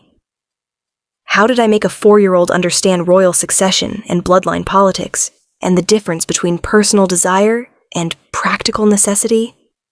Because, I said carefully, he realizes now that he made a mistake. And even though he can't fix what he broke between him and me, he wants to make sure you boys have everything you deserve. It wasn't the whole truth, but it was true enough for children. Riven wasn't satisfied with my answer. I don't care what he wants. I care what Mama wants. What I want, I said slowly, is for you 4 to grow up safe and strong and prepared for whatever life throws at you. Whether that happens in Thornwick or here doesn't matter as much as making sure you have the tools you need to survive. We survived fine before, Riven argued. In our cottage with no tutors or fancy clothes or... You survived, I interrupted gently. But you were limited. There's so much you could learn here. Fighting techniques that go beyond what I could teach you. History and politics and languages. How to navigate wolf society if you choose to engage with it. Don't you want those options? I want to not feel like everyone's staring at us all the time, Torin said quietly. I want to stop feeling like we don't belong. You belong, I said firmly. You're Alpha-born sons of the king. You belong anywhere you choose to be. That evening, I requested a private audience with Draven. We met in a small study rather than the throne room, neutral ground where we could speak as former mates rather than as king and subject. He looked as exhausted as I felt, dark circles under his eyes suggesting he hadn't slept well since the gala. You wanted to speak with me, he said, gesturing to a chair. I remained standing. This conversation required me to meet him on equal footing, not to sit demurely like a petitioner. I've decided to accept your offer. My sons and I will stay at the estate you provide, close enough for them to receive royal education, but separate enough to maintain our independence. Relief flooded his face. Thank you. I know this can't be easy for you. I have conditions, I interrupted. Draven fell silent, waiting. First, my sons are never to be used as pawns in political games. They're children, not weapons. Agreed. Second, I maintain full authority over their upbringing. You can provide tutors and resources, but I make the final decisions about their welfare. Of course. Third, you stay away from me personally. We interact as necessary regarding the boys, but there will be no attempts to repair what was broken between us. That's done. Finished. Dead. This one hit him harder. I saw the flinch, the flash of pain before he controlled his expression. Understood. Fourth, if at any point my sons want to leave, if this arrangement becomes harmful to them, we walk away, and you don't try to stop us. They're princes, Draven said carefully. Their positions come with certain obligations. They're children first, I cut him off. And I will always prioritize their happiness over their obligations. If you can't accept that, we leave now. For a long moment, Draven studied me. Then slowly, he nodded. All right. If they want to leave, I won't stop them. Swear it. On your honor as Alpha King. I swear on my honor as Alpha King that if your sons wish to leave this life, I will not prevent them from doing so. The oath settled between us, binding in the way such promises were among wolves. Satisfied, I allowed myself to relax slightly. Then we have an agreement. Nixara, Draven said quietly. For what it's worth, I am sorry. For all of it. For the rejection. For not believing in you. For the years you spent alone raising our sons. If I could go back... But you can't, I said flatly. None of us can. We can only move forward with the reality we have. Still, I want you to know that I regret it. Every day. Every moment. I looked at him. Really looked at the man who'd been my fated mate, my husband, my destroyer. Your regret doesn't change anything. It doesn't give me back the years I lost or heal the damage the rejection caused. It's just words, Draven, and I'm done listening to your words. Before he could respond, I left the study. Walking away from him felt like closing a door I'd been holding open for too long. The mate bond might be severed, but some part of me had been waiting, hoping foolishly that he might find a way to repair what he'd broken. Thyra was right. I wasn't the same woman who'd been destroyed here. I was someone new, someone forged in rejection's fire into steel, and I would never give anyone the power to break me again. That night, I told my sons we would be staying. They took the news with varying degrees of acceptance. Riven resigned, Lucien pleased, Torin uncertain, Eryx hopeful that it might mean adventure. As I tucked them into bed one by one, I made myself a promise. Whatever happened next, whatever storms this decision brought, I would protect them. They were my miracles, my strength, my future, and I would burn the entire kingdom down before I let anyone harm them. The rejected Luna had returned, and this time she wasn't leaving until she was damn good and ready. Chapter 10. New Beginnings. 3 months later, our new estate on the palace grounds felt almost like home. The Silverwood Estate, as it came to be called, sat nestled in ancient forest at the kingdom's edge, close enough to the palace for daily lessons and obligations, far enough to maintain the privacy and peace my sons needed. Draven had spared no expense. The manor house was built from pale stone, with wide windows that let in floods of natural light. Gardens sprawled in all directions, giving my boys room to run and play and practice their shifting without feeling confined. We had servants, tutors, guards, everything befitting royal princes. But more importantly, we had space to breathe, to be ourselves away from the constant scrutiny of court. My sons thrived in unexpected ways. Riven had initially resisted every aspect of his new life, but a weapons master named Calum Frostvane had somehow earned his respect. I'd watch them in the training yard, my fierce son learning swordwork with an intensity that was both impressive and slightly concerning.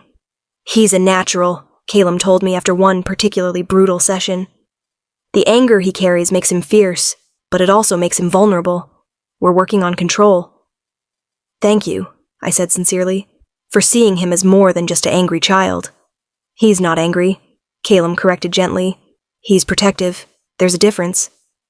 Lucien had taken to courtly education like a duck to water, already outpacing his tutors in political theory and diplomatic strategy. The court historian had commented that my second son had a mind for intrigue that would serve him well, or make him dangerous, depending on how it was channeled. Torin found solace in the extensive library, spending hours lost in books about history and legends and faraway places. His gentle nature, which I'd worried might be seen as weakness, was respected by his tutors as thoughtfulness and wisdom beyond his years. And Eryx, my baby, had discovered the royal stables. He spent every free moment with the horses, learning to ride with natural skill that had the stable master predicting he'd be the finest rider in the kingdom within a few years. They were happy. Not always, not perfectly, but happy in the way children can be when they feel safe and loved and challenged. That was all I'd ever wanted for them. My own adjustment proved more complicated. The court treated me with wary respect, not quite Luna, not quite commoner, something in between that had no established protocol. Some wolves whispered that I was planning to reclaim my position and displace Kalis. Others speculated that Draven wanted me back despite the severed mate bond. All of it was noise I learned to ignore. I attended court functions when absolutely necessary, presented my sons at appropriate occasions, and otherwise maintained firm boundaries between my life and the palace's machinations. Kalis and I had reached an uneasy truce. Her son, Calum, remained crown prince, and my sons had been given lesser titles that acknowledged their royal blood without directly threatening the succession.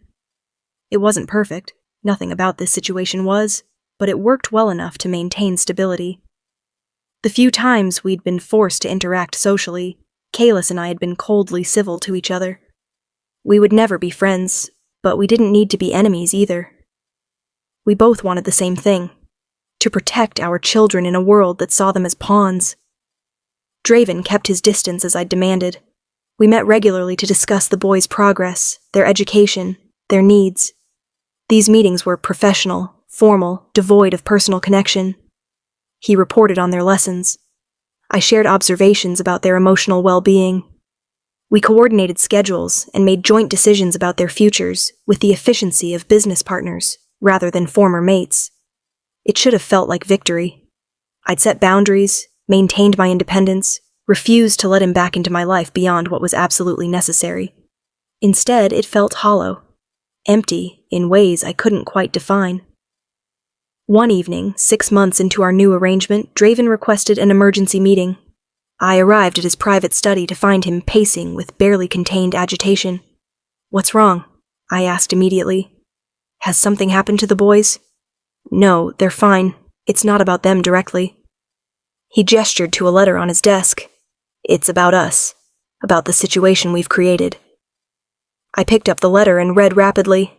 It was from the Council of Alphas, the highest governing body of wolf packs across the kingdom. They were formally requesting clarification on several points: the nature of my relationship with the king, the legitimacy of my son's positions, and whether my presence constituted a claim to Luna status that should be recognized or rejected. "They want you to make an official statement," I said slowly, "declaring that I have no claim to your throne, your pack, Or you, personally. Yes. Draven's jaw was tight. And if I do, it protects you from political attacks. Makes clear that you're here only for our son's sake, not to disrupt the current power structure. But if you don't? If I don't, it looks like I'm leaving the door open. Like I'm considering setting aside Kalis in your favor, which would cause... He trailed off, but I understood. Cause chaos. Cause upheaval. Cause the very instability we'd been trying to avoid. Then make the statement, I said simply. Tell them I have no claim and no desire for one. It's the truth. Is it? The question was so quiet, I almost missed it. What? Is it the truth, Nyxara? That you have no desire to... He stopped, seeming to struggle with words. To what we had. I stared at him, my heart suddenly pounding. We don't have anything. You rejected me. You severed our mate bond. Whatever we had died 6 years ago. The bond is severed, he agreed. But you're here. You're in my kingdom, raising our sons, attending court functions. You're part of my life again, whether we wanted it or not. Only because you insisted, I reminded him. Only because staying was best for the boys. Yes, he said. At first. But these past months, watching you navigate court politics with such grace, seeing you raise our sons into such remarkable children, being near you again... He took a step closer, and I instinctively stepped back. Don't, I warned. Don't do this.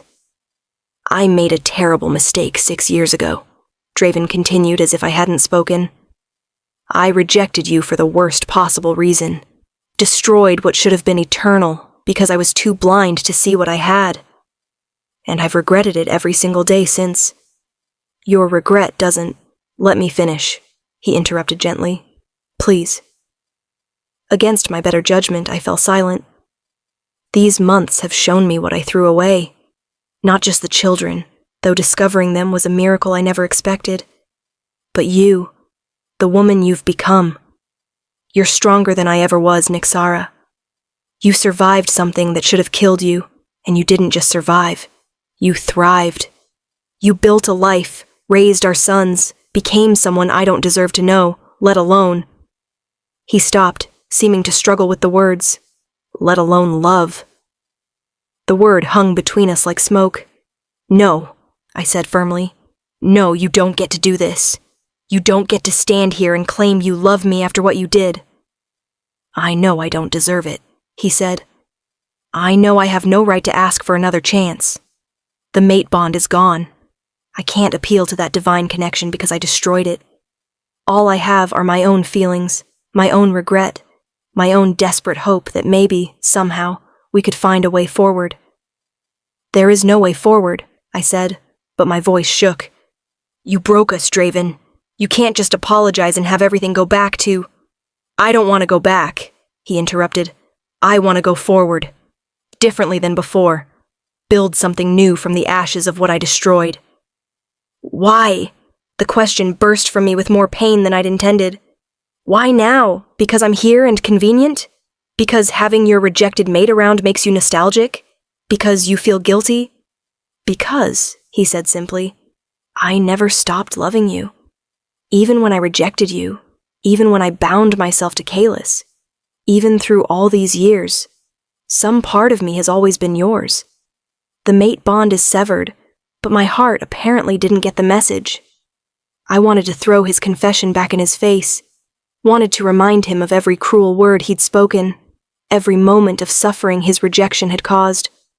Wanted to tell him that love without the mate bond was meaningless, that he'd destroyed his chance at my affections when he'd destroyed our sacred connection. But standing there in his private study with moonlight streaming through the windows, I realized something terrifying. Part of me felt the same way. The mate bond was gone, but the love hadn't completely died. It had transformed into something different, something that existed independent of divine magic. Something that was somehow both stronger and more fragile because it was built on choice rather than destiny. I don't know how to do this, I admitted quietly. I don't know how to love you without the mate bond. I don't know if it's even possible. Neither do I, Draven said. But maybe we could figure it out together? No pressure, no expectations.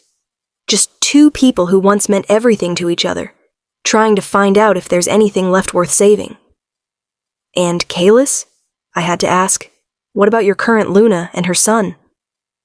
Kalis and I have an understanding, he said carefully. Our bond was political from the start. She knew I was trying to replace a fated mate, and she accepted that with clear eyes. If I were to pursue something with you, she wouldn't stand in the way, as long as Caelim's position as crown prince remains secure. It was all very rational, very political, very much the opposite of the passionate mate bond that had once connected us. Maybe that was better. Maybe building something on practical foundations rather than divine magic would create something more sustainable. Or maybe I was rationalizing because part of me desperately wanted to believe that second chances existed, even for those of us who'd been broken beyond repair. I need time, I said finally. Time to think, time to process, time to decide if this is something I even want. Of course, Draven agreed immediately. Take all the time you need. I've waited 6 years. I can wait longer. As I left his study and returned to Silverwood Estate, I felt like I was standing at a crossroads. One path led backward into old pain, old patterns, old mistakes. The other led forward into unknown territory, where rejected mates tried to build new connections from scratch. Both terrified me in different ways. My sons were asleep when I checked on them. Riven sprawled across his bed with a training manual still clutched in one hand, Lucien curled up with tactical notes scattered around him, Torin hugging a book even in sleep, Eryx dreaming peacefully with a smile on his face. They were my miracles. My proof that rejection didn't have to mean ending. Looking at them, I realized I already knew what my answer would be. 6 years ago, Draven had rejected me, and I'd nearly died from the severed mate bond. But I hadn't died. I'd survived, adapted, grown stronger than I'd ever imagined possible. I'd created a life and family that owed nothing to divine magic or fated connections. I'd proven that love could exist and thrive, even in the absence of supernatural bonds. So maybe, just maybe, Draven and I could build something new. Not a recreation of our destroyed mate bond, but something different.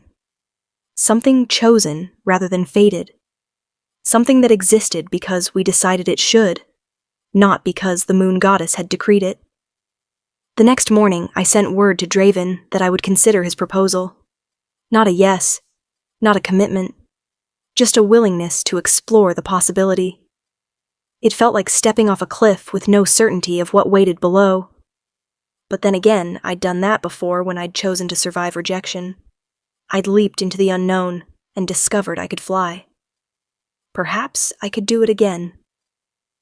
1 year later, on the anniversary of the night I'd walked into the lunar eclipse gala and changed everything, Draven and I stood together in the palace gardens. My sons played nearby, Riven now 7 and growing into his warrior nature, Lucien scheming even in play, Torin reading under a tree, Eryx racing between them all with inexhaustible energy. Happy? Draven asked, his hand finding mine. Mostly, I admitted. Some days are harder than others. Some days the phantom pain of the severed bond makes me want to run far away and never look back. And yet you stay. And yet I stay, I agreed, because running would mean abandoning the life we're building. And I've learned that sometimes the bravest thing you can do is stay and fight for what might be possible. I love you, he said simply. Not because the mate bond tells me to, not because it's convenient or political, but because I choose to. Every day, I choose you. I love you too, I replied, and realized I meant it. Not the desperate, all-consuming love of fated mates, but something gentler and somehow stronger. The love of two people who'd been broken and had chosen to build something new from the pieces. We might never have what we'd lost. The mate bond's magic was gone forever. But we had something else. Something we'd earned through survival and choice, and the sheer stubborn refusal to let rejection be the end of our story. My sons looked up from their play, sensing the moment between their parents. Riven's expression softened slightly. He still carried wariness toward his father, but it had eased over the months as Draven proved himself through consistent presence and care. Lucien watched with calculating interest, already understanding the political implications of his parents' renewed relationship. Torin smiled with genuine warmth, his gentle heart happy to see his mother happy. And Eryx simply ran over and threw his arms around both our legs, innocently accepting what the older boys still questioned. "Are you going to get married again?" Eryx asked with the bluntness only a 5-year-old could manage. Draven and I exchanged glances over his head. We'd discussed this, the question of formalizing our relationship beyond the tentative rebuilding we'd been doing. Without a mate bond to guide us, every step forward required conscious choice, rather than instinctive certainty. "Maybe someday," I told Eryx honestly, "when we're both ready." "What about Lady Kalis?" Lucien asked, his sharp mind cutting to the complication everyone else danced around. "She's still married to father. You can't have 2 wives at once." "You're right," Draven acknowledged, never one to dodge difficult questions from his sons. "Kalis and I are in the process of formally separating. It's complicated and takes time, but we're working toward an arrangement that honors her position while allowing me to move forward." "Will Calum still be crown prince?" Riven's question held more weight than he probably realized. This was the heart of every political calculation: succession, legitimacy, power. "Yes," Draven said firmly. "That was the agreement I made with your mother, and I intend to honor it. Calum will inherit the throne. You 4 will hold other positions of importance: advisors, regional governors, military leaders. But the crown passes to him." I felt tension leave my shoulders. This had been my greatest fear: that acknowledging my sons would destabilize Calum's position and create exactly the kind of power struggle that destroyed kingdoms. By maintaining the current succession while giving my boys honored roles, we'd found a solution that satisfied pack law while avoiding catastrophe. "I don't want to be king anyway," Riven said dismissively. "Too much sitting around making decisions instead of fighting." "Then it's fortunate you have other options," I said dryly. As the afternoon sun slanted through the garden trees, painting everything in gold and amber light, I reflected on how impossibly far we'd come. A year ago, I'd walked into that ballroom expecting confrontation and humiliation. Instead, I'd found something unexpected: not restoration of what had been broken, but creation of something entirely new. The palace had changed around us. Court whispers had shifted from scandal to grudging acceptance. Wolves who'd once looked at my sons with suspicion now watched them with respect. My boys weren't just the rejected Luna's secret children anymore. They were recognized princes who'd earned their positions through demonstrated strength and intelligence. Even the Dowager Queen had softened slightly, though softened was perhaps too generous a word. She acknowledged my sons at official functions now, spoke to them with something approaching warmth, and had only tried to have me investigated for witchcraft twice in the past 6 months. Progress, of sorts. Thyra visited often, bringing news from Thornwick and reminding me of where I'd come from. "Look at you," she'd said during her last visit, studying me with satisfaction. "Walking around this palace like you own it, making the king and his entire court accommodate you. I'm so proud I could burst." "I'm not trying to make anyone accommodate me," I'd protested. "That's what makes it even better." Thyra had laughed. "You're just existing on your own terms, and everyone else has to adjust. That's real power, sister." Maybe she was right. Maybe the greatest revenge against those who'd tried to break me wasn't dramatic confrontation or schemes for dominance. It was simply thriving, despite everything they'd done to destroy me. "Mama," Torin called from his spot under the tree, "listen to this passage about the first wolves. It says rejected mates almost never survive, but the ones who do become the strongest of their kind because they've faced death and chosen life instead." The words hit me with unexpected force. I'd survived my rejection, but I'd never thought about what that survival meant beyond simple continuation. Had the rejection actually made me stronger? Had that crucible of pain forged something in me that couldn't have existed otherwise? looking at my sons, strong, intelligent, compassionate despite the circumstances of their birth, I knew the answer. Yes, the rejection had destroyed the soft, gentle girl I'd been, but it had created someone far more capable. Someone who could raise 4 alpha heirs alone. Someone who could walk into her worst nightmare and emerge victorious. Someone who could love without the crutch of a mate bond, choosing devotion rather than being compelled by it. That's beautiful, sweetheart, I told Torin. And true. Draven's hand tightened around mine, understanding the deeper meaning in my words. He'd been part of what destroyed me, but he'd also become part of my rebuilding. The rejection had been his greatest mistake, but perhaps mistakes could become opportunities if you were brave enough to face them honestly. I need to tell you something, Draven said quietly, for my ears only. Something I should have said a year ago when you first returned. I tensed, bracing for another revelation or complication. There always seemed to be more layers to peel back, more truths that had been hidden or denied. The healer who examined you 6 years ago, he continued, the one who declared you barren. I discovered she was wrong deliberately. My blood went cold. What? My mother paid her to lie. The words came out flat, emotionless, but I could see rage simmering beneath Draven's controlled exterior. She wanted me to reject you because she never approved of our mate bond.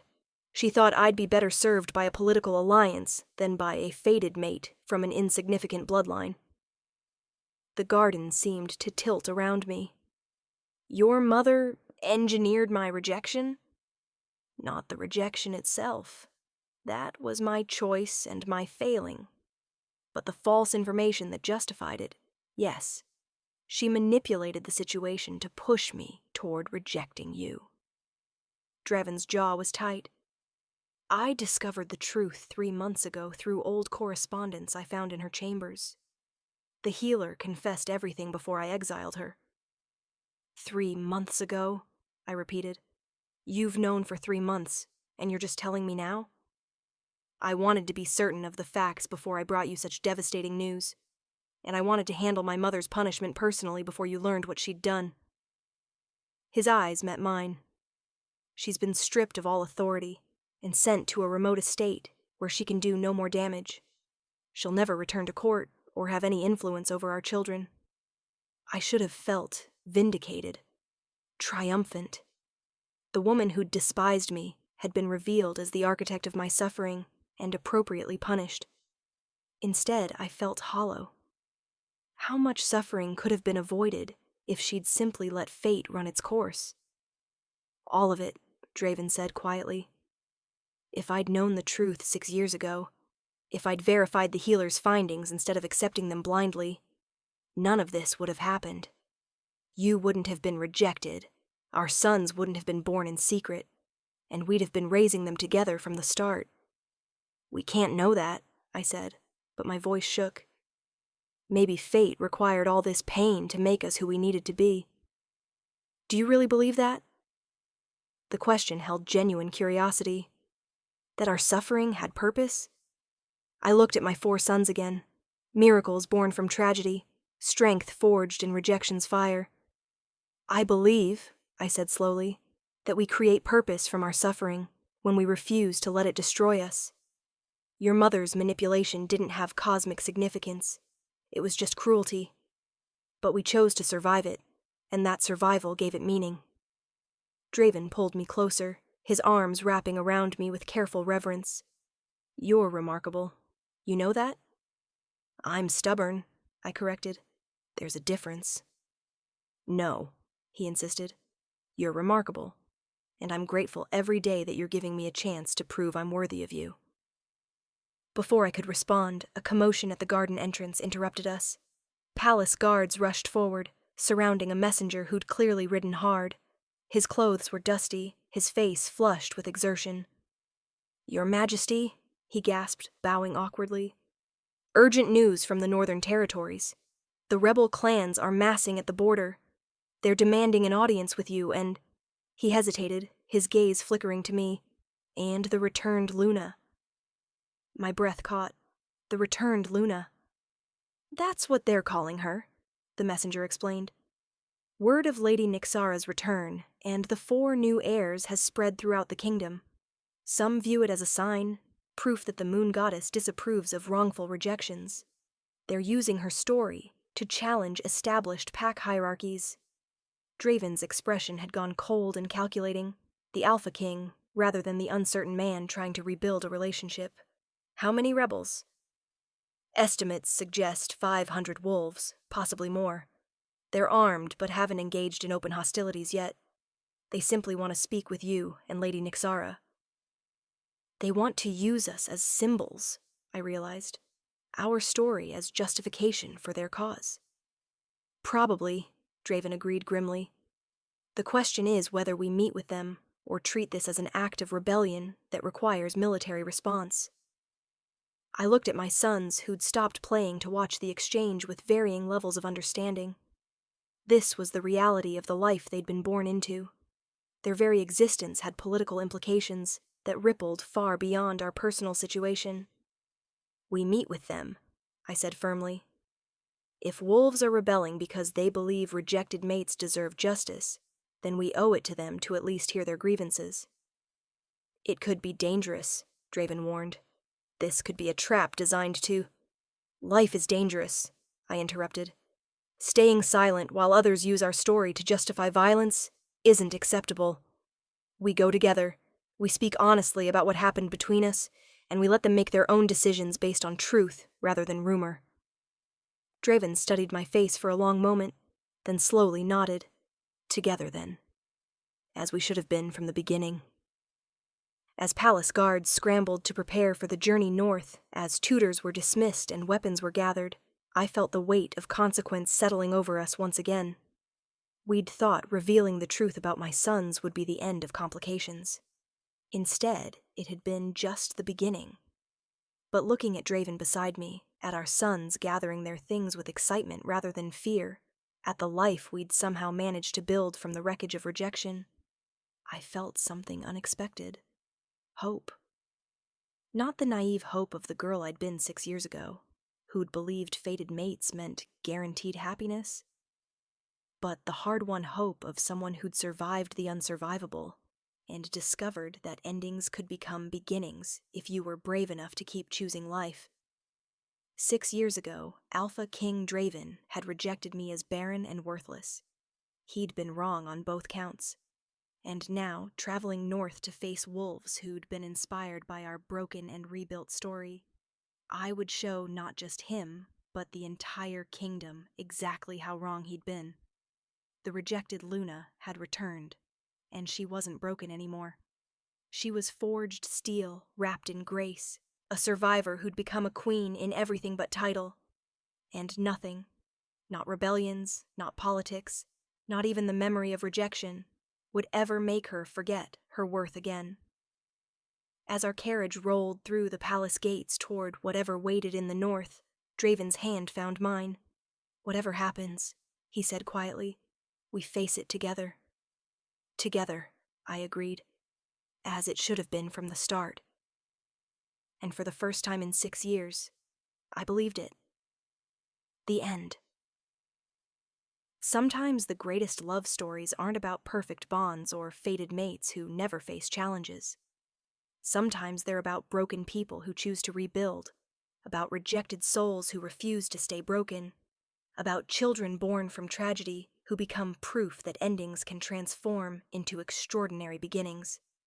This is one of those stories not of a happily ever after that came easily, but of a hard-won happiness that meant something precisely because it required choice, courage, and the stubborn refusal to let rejection be the final word.